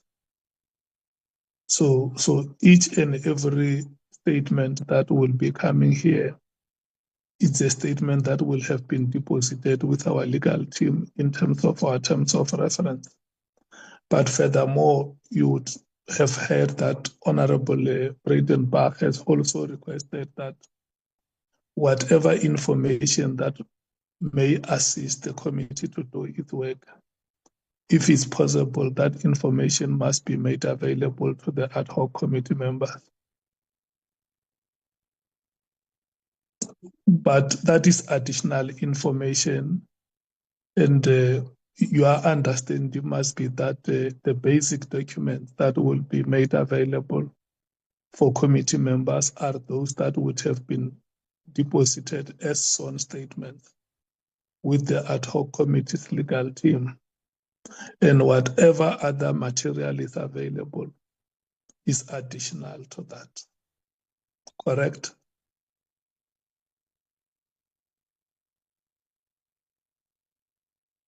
Honorable Shongwe. Thank you, Chair. No, Chair, I'm covered by the two speakers, including you, Chair. But however, there's one thing that I think is selling a move. Chair, the committee, eyabantu, akuyona yethu South Africa as our members of parliament or parties, but eyabantu, and eyona ebalulekile between the two, which is the commission and the committee. Sonke sesiyazi ukuthi i-commission is going to be focused entweni yokunikeza upresident umbono noma lento abafuna ukuthi ayithole, but everything they do and say would never be binding. We all know that, Chair. Therefore, it means the importance of this thing, of this Mkhwanazi issue, lies with us as a committee. Therefore, Chair, I think I should ask you in your capacity to say, I think you must engage with the commission to at least work ngendlela yokuthi bangasidisturb, because right now, Chair, what we are going to be doing Tinala is more important about South Africa. But I think how we are working with the commission is disturbing us. They first gave dates to Ubaba Mkhwanazi without them even having a venue to sit. So I'm asking, Chair, and pleading with you, if it is within your powers, to maybe engage with them, Chair. Sihlonipha abantu base South Africa, sibanikeze into ekuyiyona, because between the two, one is going to waste money, South Africans, to get just umbono wabantu, just that. And this one is not going to waste money, but it is going to deliver something that is impactful, and decisions that are going to be taken here. Parliament is going to act on that, Chair. So I think, Chair, let's utilize this chance. Maybe have some sort of an engagement. When we call people, even if it may be, we should take Uber number one because we are not wasting any money, and we are not looking for any advice or umbono. For this, we are going to deal with this matter and take decisions other than the other side. I'm not disrespecting the other side, but Chair, abantu base South Africa kudinga ukuthi bahloniphe and lehloniphe ngisho imali yabo nesikhathi sabo. I think, Chair, sicela usiphakamele Chair uyokhuluma nabo. Siyabonga, Chair. Thank you so much, Honorable Shongwe. I want to thank you, honorable members, for the contributions that you have made in this meeting. And I also take the emphasis that there should be continuous engagement between the ad hoc committee and the commission, so that the work of both the ad hoc committee and the commission progresses without any hindrances. We have heard you, and we will try our best to keep that line of engagement open. Honorable members, we have come to the end. Chairperson? Hello? No, maybe just before you close, there were two other issues that maybe the committee might also want to reflect on. There was that issue of alternate members, and also there was just a short update on the letter that we had written to the JSCI.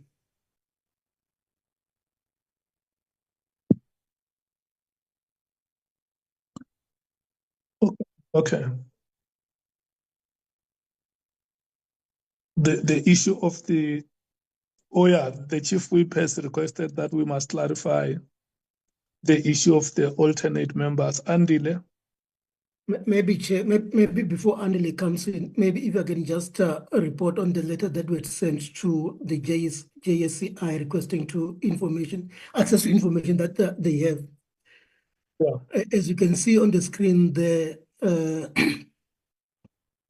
committee is saying that they are unable, as guided by the Act and the rules of the JSCI, to disclose any intelligence, information, or documents in our possession regarding matters concerning SAP's criminal intelligence to the ad hoc committee. We have noted the need to assist the ad hoc committee and to avoid duplication. In this regard, please be notified that sub-CI matters as raised by Lieutenant General Mkhwanazi were considered and are monitored regularly as part of our oversight mandate. So basically, they're saying that they won't be sharing information with the ad hoc committee. Thank you, Chair.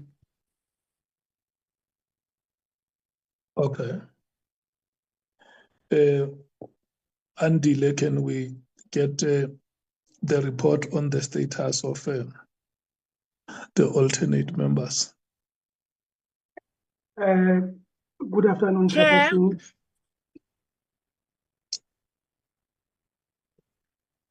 Chair, I have my hand up on that matter before we move to the next one. Can I be recognized?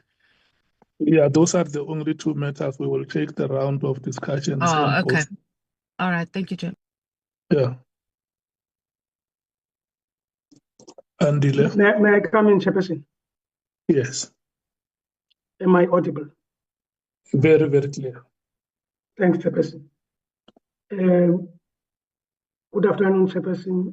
Good afternoon to the members and greetings to my colleagues as well. Chairperson, if you look at the House resolution on the establishment of this committee, dated the 23rd of July, 2025, paragraph 7C reads as follows: therefore establishes an ad hoc committee in terms of Rule 253.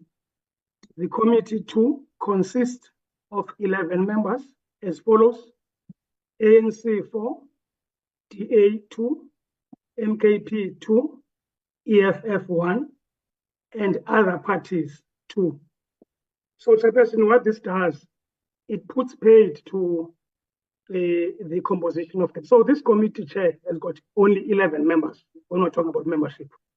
Now, Chairperson, who are the members of this committee?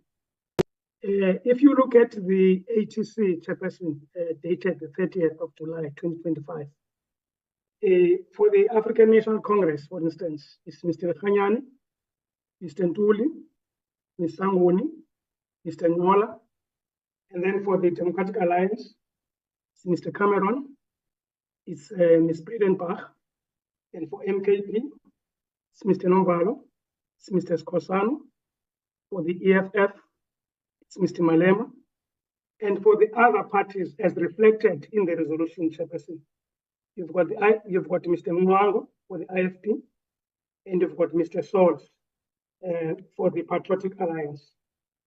Now, Chairperson, who are the alternates? For the ANC, it's Ms. Sokanyile, and then for the DA, it's Ms. Barnard and Ms. Skikeling, and for the MKP, it's Mr. Shongwe, and for the EFF, is Ms. Mateus. And the other parties, Chairperson, as the alternates for other parties as reflected in the resolution. It's Mr. Vessels for the Freedom Front Plus and Ms. James for Action SA. Now, Chairperson, alternates, Chairperson, as the word denotes, are stand-ins or substitutes. Rule 156, subsection 2 of the NA rules provides that an alternate acts as a member when the member for which the alternate was appointed is absent or has vacated office until the vacancy is filled. What this means, Chairperson, is that alternates may speak on a matter before the committee, subject to any reasonable restrictions the Chairperson may impose. However, alternates may not vote except when the vote is cast as an alternate in terms of Rule 156 of the NA rules. Simply put, Chairperson, the 7 alternates are not members of this ad hoc committee, but are alternates for members, and their membership is only triggered when the members for which the alternates were appointed are absent or have vacated office until the vacancies are filled. This, in our view, is the import of any Rule 156. In terms of Rule 157, subsection 2 of the NA rules, an alternate for a member ceases to be an alternate if a whip of the party to which that alternate belongs or a designated representative of that party gives notice to the Speaker in writing that the alternate is to be replaced or withdrawn. However, Chairperson, on a proper interpretation of the NA rules, because this Chairperson arose in the light of non-attendance by Mr. Vessels. However, on a proper interpretation of the NA rules, Mr. Vessels and other alternates, Chairperson, are not members of this committee. Mr. Vessels is a stand-in, a substitute, or an alternate, and therefore he is not duty-bound to attend all committee meetings. His attendance is only obligatory when he acts as a member, when the member for which he was appointed is absent or has vacated office until the vacancy is filled. Thank you very much, Chairperson. Yeah, what do those provisions mean, Andile? Are you saying that every time we meet, we must be 11 in the meeting as a committee? No, Chair. Alternates, Chair, are not members of this committee. They don't have voting rights, Chairperson. I think that's the point we're making. But of course, the other point we're making, Chairperson, is that they may participate in committee meetings subject to any reasonable restrictions the Chairperson may impose. So I think definitively, Chair, what we're saying is that this committee has got 11 members. If you go back to the House resolution, that's exactly what it says. And if you check the ATC of 30 July 2025, it tells us who are the members and who are the alternates. Thanks, Chairperson.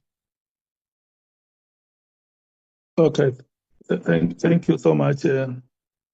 Can I rotate the 2 matters on the parties to hear your comments? The ANC.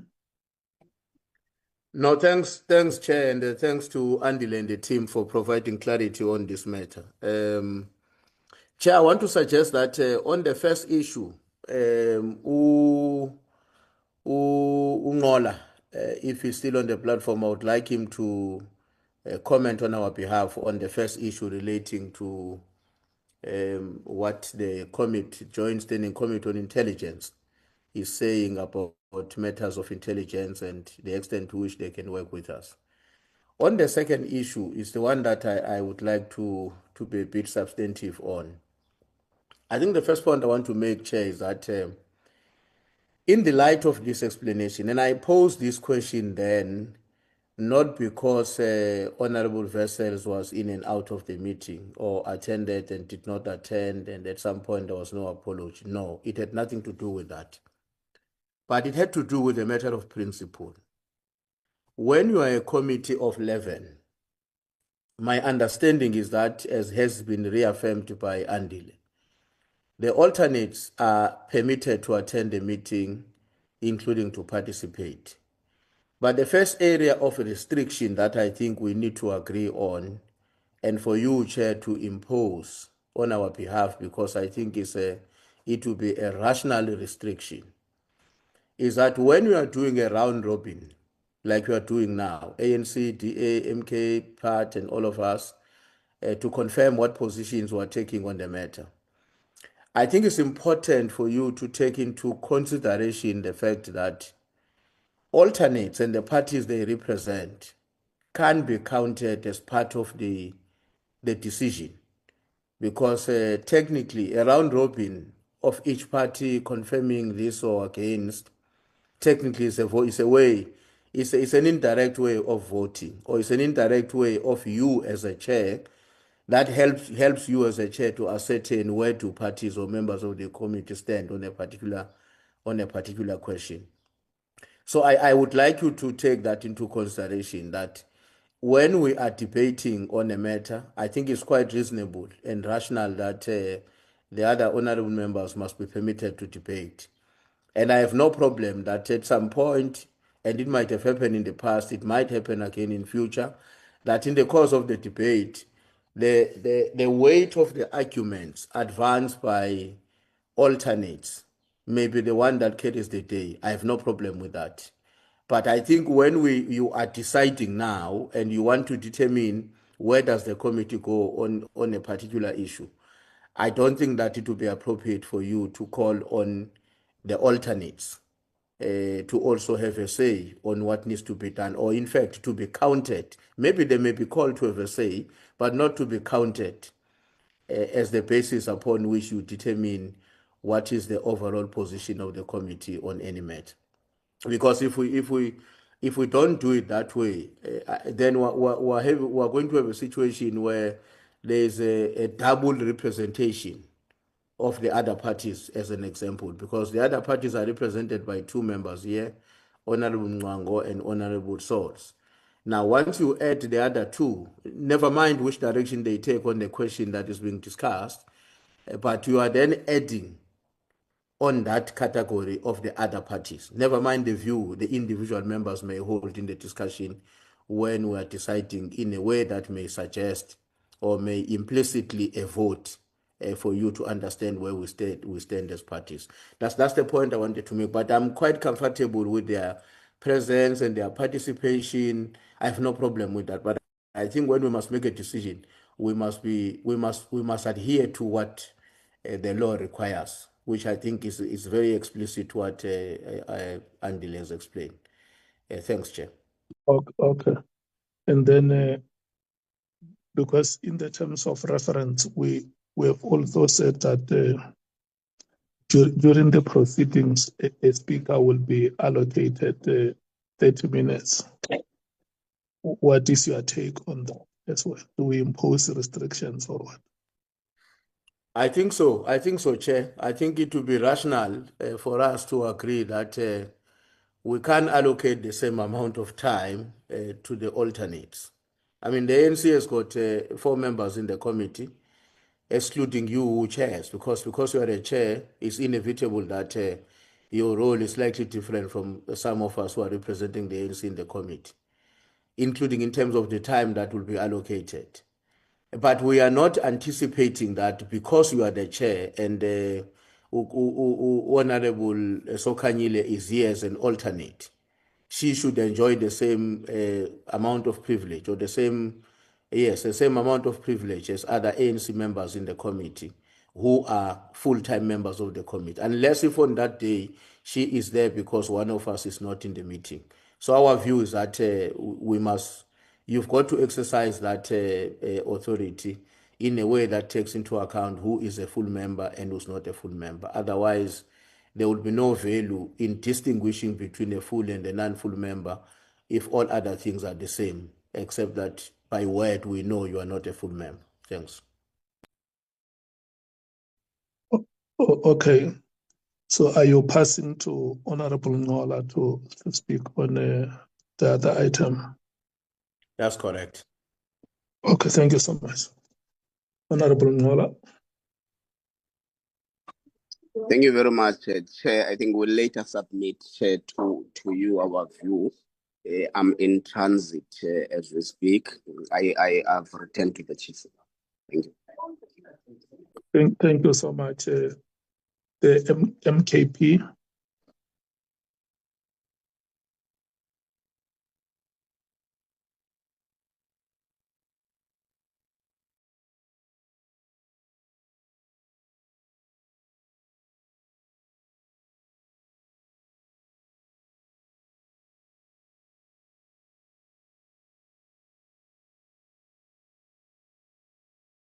May we have the MKP using their opportunity to speak?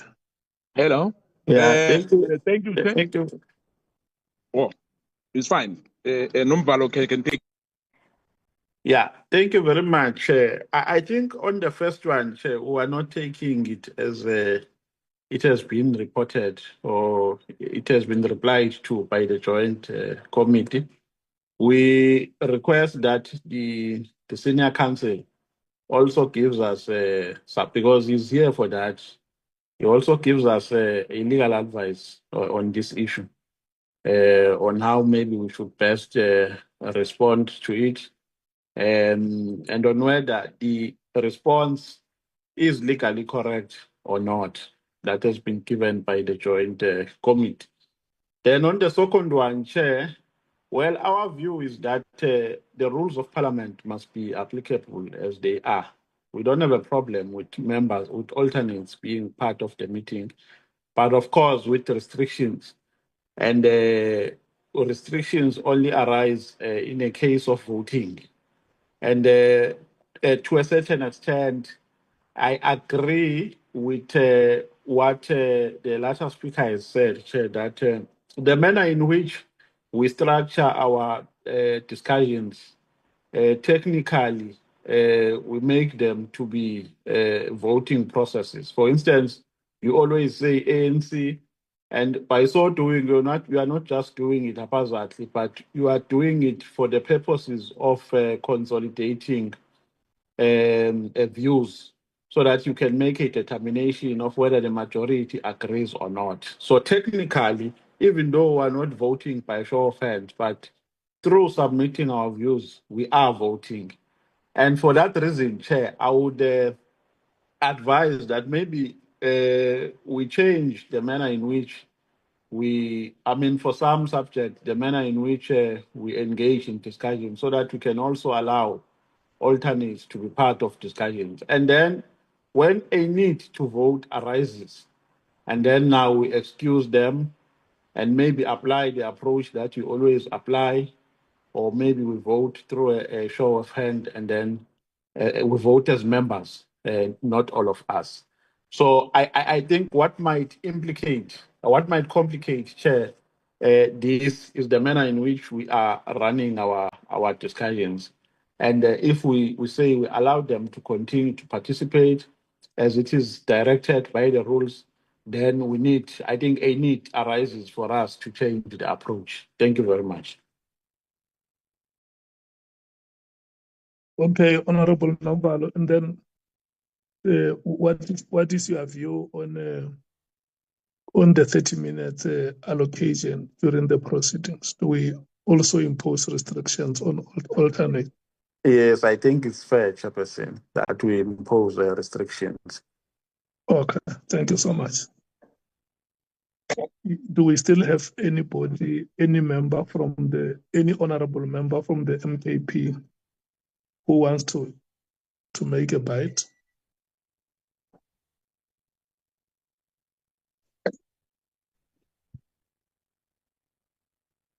I take it that you are Chair? covered. Hello, Jali. Are you asking for us? Yeah, I'm asking if you may want to say something on top of what Honorable Nombalo has said. I just wanted to say that let's Yeah, not change the rules. Let's but stick. before Honorable Skosan, Okay. You appear to be on a recumbent position on the screen. No, I've switched it off, Chair. Sorry. if you can just readjust the chair that you are using so that you appear upright. Yeah, I'm sorry. Sorry for that, Chair. Mine is to say, let's not change the rules. Let's stick to the rules, like my colleague has said, and that's it from us. Thank you. Thank you so much, the Democratic Alliance. We're comfortable, Chair. Thank you. That is very diplomatic, Honorable Cameron. Where do you say I'm trying to be more diplomatic, Chair. Yeah. What does it mean?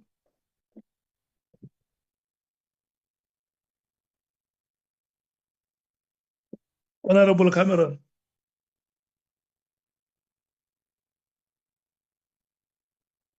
The EFF. Chair, just on the declassification or of documents. So I'm confused. There's a variety of different, or there's a number of documents that get classified by different departments, and for example, here in the State Intelligence, the Joint Standing Committee on Intelligence. So maybe we must get clarity in that regard. But our terms of reference are very clear that there is no document that the committee must not have access to. And we must take the lead. If we need to get something declassified, it must be declassified. It cannot be that we are supposed to give oversight to the executive, which is the arms of state and everything that works there. And we are not able to access documents that may obtain criminality and is within our terms of reference. So we cannot accept that. And we need to have our senior counsel be on that and find ways to make sure that if there are any documents that come up that need to be declassified, that we are on it and that it is done. We are not going to be a committee that has no teeth, and we are not going to be able to access documents that have been classified because it's hiding criminality. And we've been very clear about that. That same commission that is even leading us, if you noticed in their press briefing, when they got asked the question about declassification, they even used our exact words that we have in our terms of reference, the issue of declassification. So we don't just want reports. When we get reports on what it looks like or what the situation is, we need our senior counsel, is getting paid a lot of money, I'm sure, and the team to come back and say, this is how we can go ahead and do it. Like we are wasting our time here at the committee because all the crime is in those classified documents. Number two, Chair, is the issue of participating by alternates. We raised this in the last committee. It wasn't so much about voting, but it was more that participating is very important because everyone's constituency must be represented, and we appreciate the attitude that all committee members have taken, that political parties, particularly that are alternates, are able to participate. But we have always understood that voting comes and it sticks to the members. So thank you, Chair. So, Honorable Matthys, are you also amenable, maybe us inviting apart from the suggestion that yourself and Honorable Nomvalo are making, that the legal team must help us with the response that we got from the Joint Standing Committee on Intelligence? Are you also amenable? Are you also amenable us inviting the chair of that Joint Standing Committee? Absolutely, Chair. But I think that's more behind the scenes work that must be done. So if there's something that we need to meet in our terms of reference, our back office, which includes the legal team, they must be able to work ways on how we are going to be able to do that and, come and report. But for us to even start off this committee to say that we are not going to have access to documents that is covering up criminality and is within our terms of reference, we may as well just not bother with this committee. Okay. Thank you, Chair. Thank you so much. Can we hear the IFP? Chair.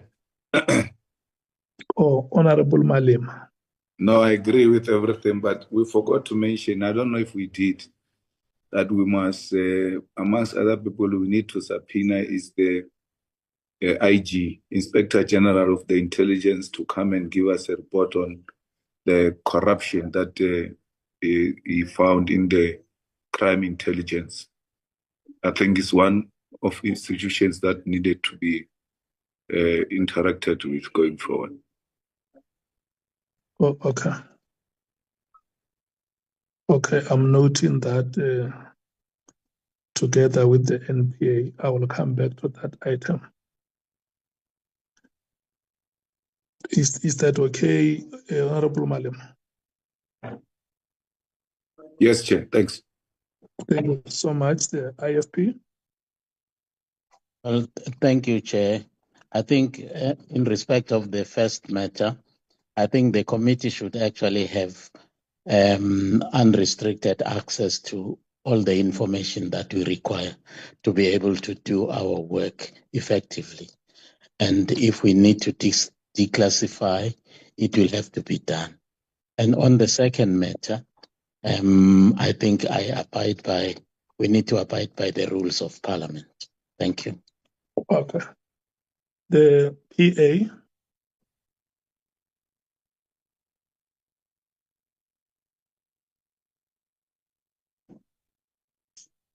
The Action SA. Thank you, Chair.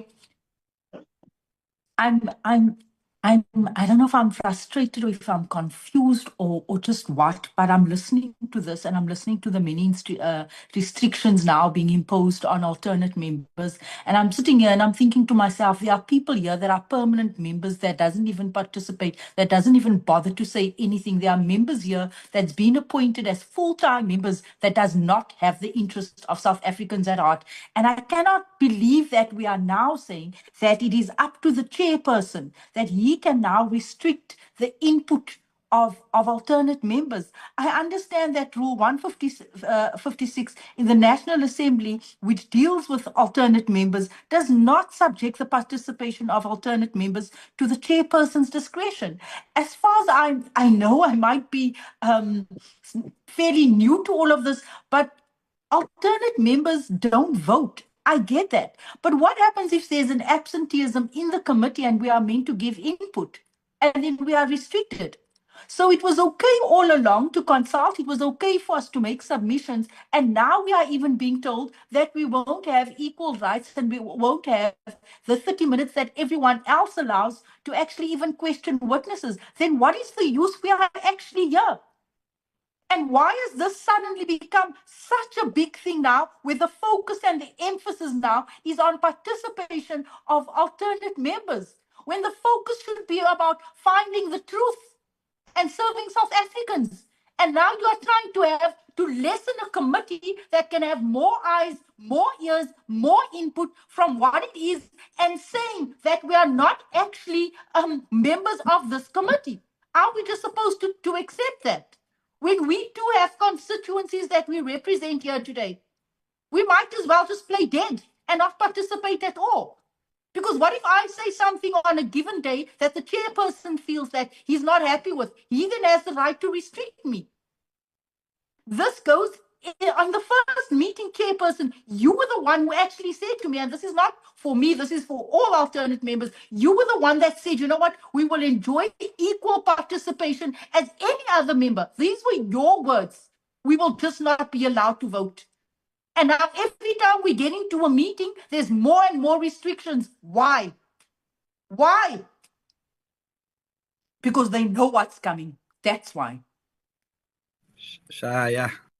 Okay, Honorable James, I don't think that you can be justified to cast aspersions on the members of this committee to say there are those who do not have the interest of South Africans at heart, because that can never be scientifically measured. Why want to silence me, Chair? Why don't you want me to participate?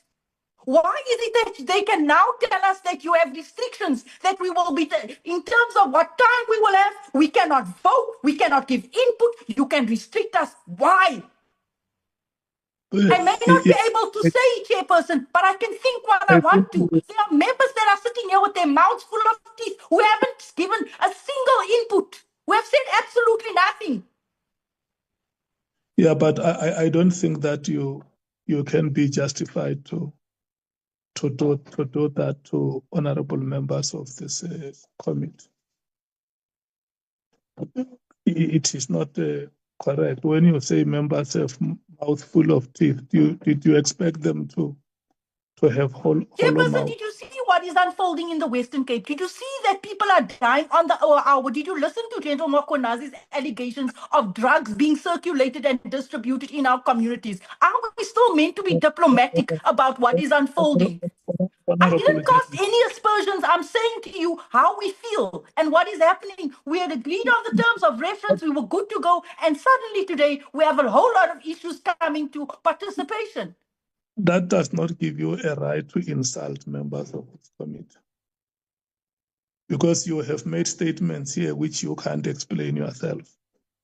What do you mean when you say there are members in this committee who do not have interest of South Africans at heart? There are members in this committee with mouths full of teeth. This is inappropriate. In as much as you strongly have views that you may want to express, we have always given you a chance to speak in these meetings. And at no stage or at any moment have we ever expected any member of the committee, when they speak, to belittle other members of this committee. We are expected to be honorable members of the Parliament of the Republic. Honorable Vessels. Thank you very much, Chairperson. Let me firstly speak to the first issue. I agree with other members, and we should never allow classification to be a bar to finding the truth. And if that is abused in that way, we should get better clarity. And I agree with getting the chairperson involved and also getting further clarification and also a legal opinion on that.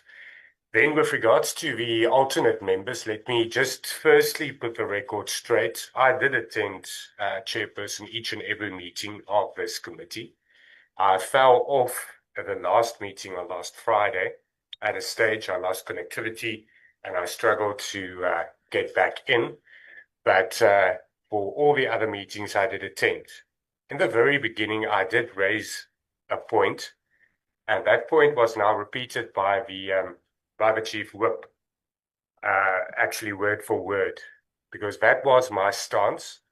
And I know I'm pedantic, but I said that I am cautioning you, Chairperson, that when decisions are made in the committee, it would harm the integrity of the process to allow alternate members, who is non-voting members, to participate in such decision-making. And that is why I did not. And up until now, Chairperson, all the work the committee has done was, in actual fact, voting and decision-making, the adoption of the terms of reference, the adoption of a program, and it was questions that were considered in each meeting. And I did not feel it proper at all as a non-voting member to participate. That was my stance, and it remains my stance, and that is what the rules also say. In terms of the composition of this committee, as it was put now, I'm the first alternate, and then Action SA is the second alternate. In terms of this meeting that we are currently in, as the Honourable Souls are not present, if there were a decision to be made now, I would vote on behalf of the smaller parties or the other parties, as one of those members are not present. So I think we are all clear on the rules and how that works. I also think that we should be aware of the fact that the rules also allow for any member of Parliament to participate in any committee. And that does not that also includes ad hoc committees and has also been the practice. But saying that, obviously, it would be impossible practically if 400 members comes to this ad hoc committee and wants half an hour to interrogate a witness. That's why a chairperson has discretion to then practice that discretion. And I would be comfortable, chairperson, if we are not afforded the same time as permanent members. But I do believe that you would afford us an opportunity to ask a few questions of our own. And I believe that you will afford us that opportunity.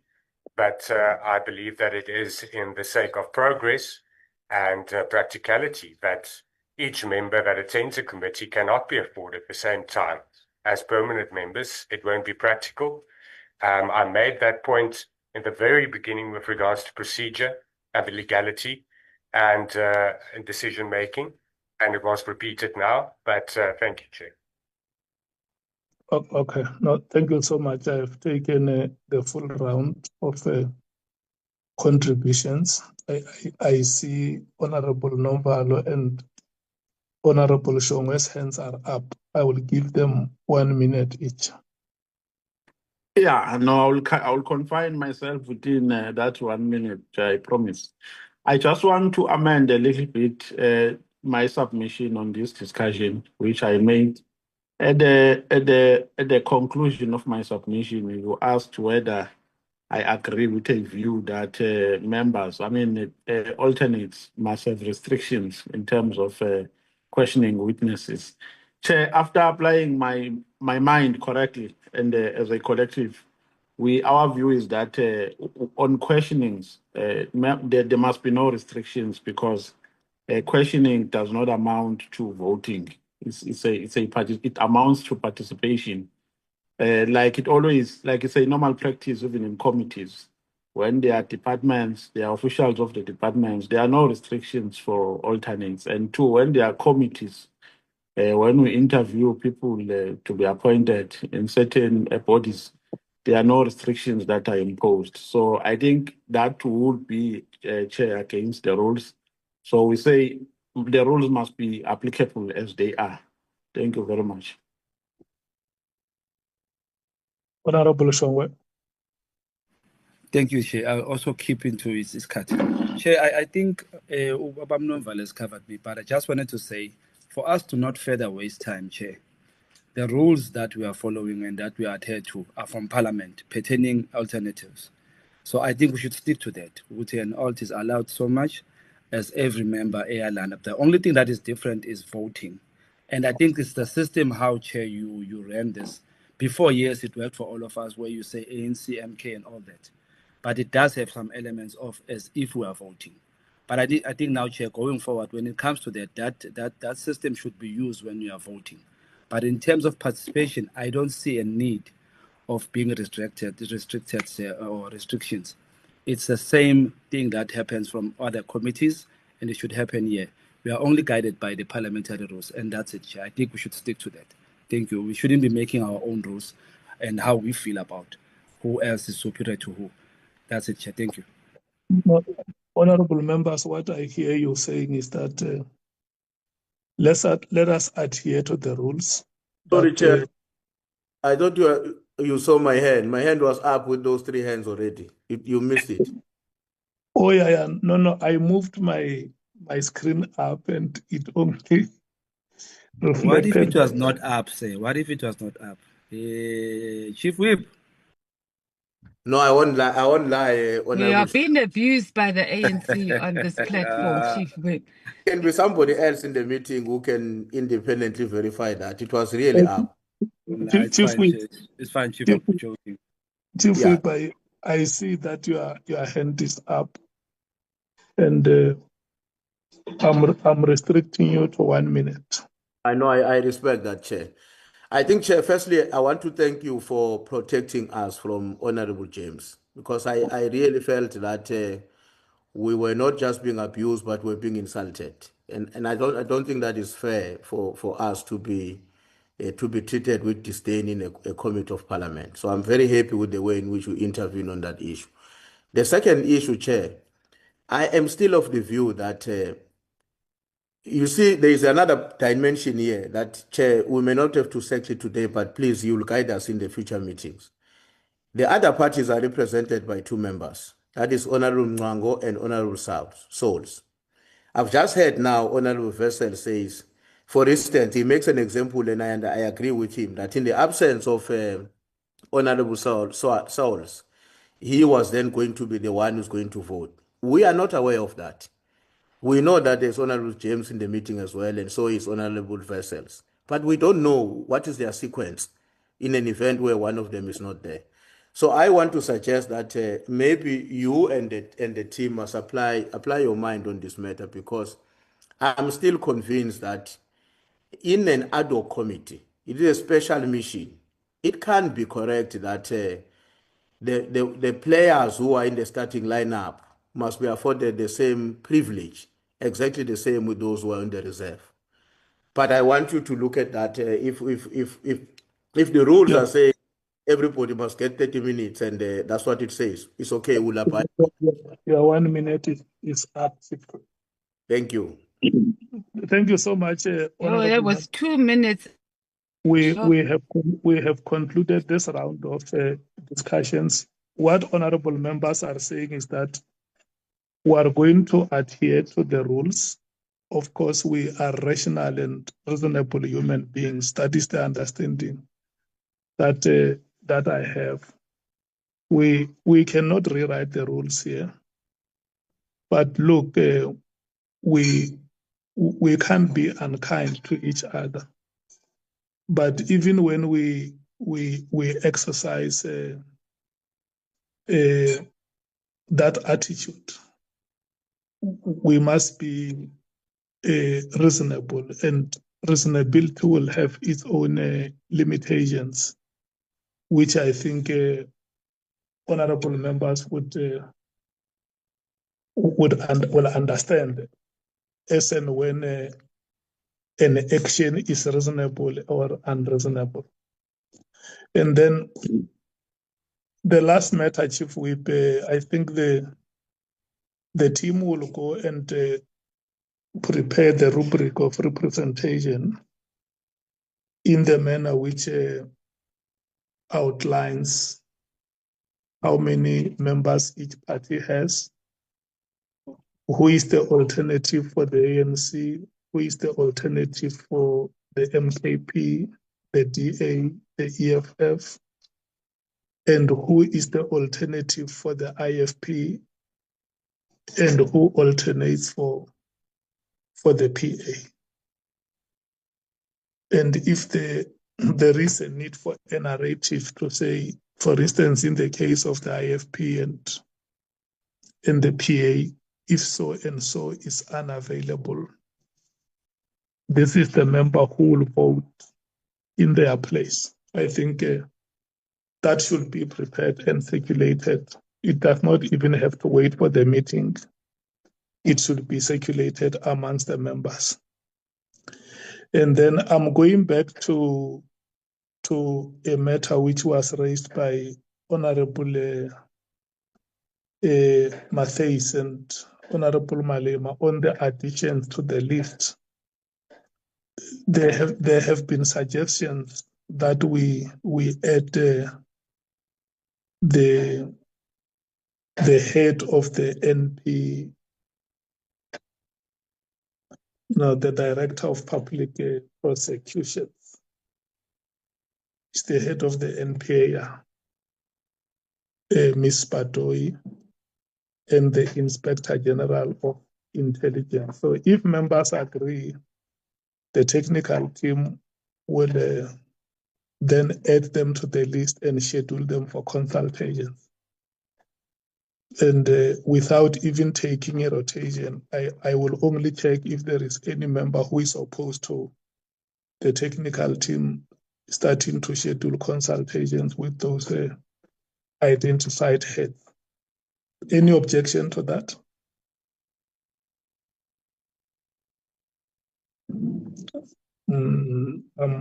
I'm going through the list. I'm not seeing any hand that wants to object. So my take is that the meeting agrees to the additions and the recommendation is duly accepted and adopted by the meeting. And I want to thank the honorable members for these progressive suggestions as it helps the technical team to do its work without any respite. Vonani, that must have been the last item on the agenda, except for closure. Yes, Chairperson, that's correct. Honorable members, the next item on the agenda is closure. I'm taking this opportunity to thank you for your frank deliberations and the progressive contributions that you have made in this meeting. We should be able to inform you about the date of the next meeting. Thank you so much. The meeting is adjourned.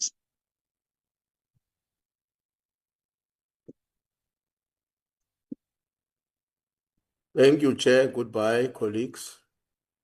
Recording stopped.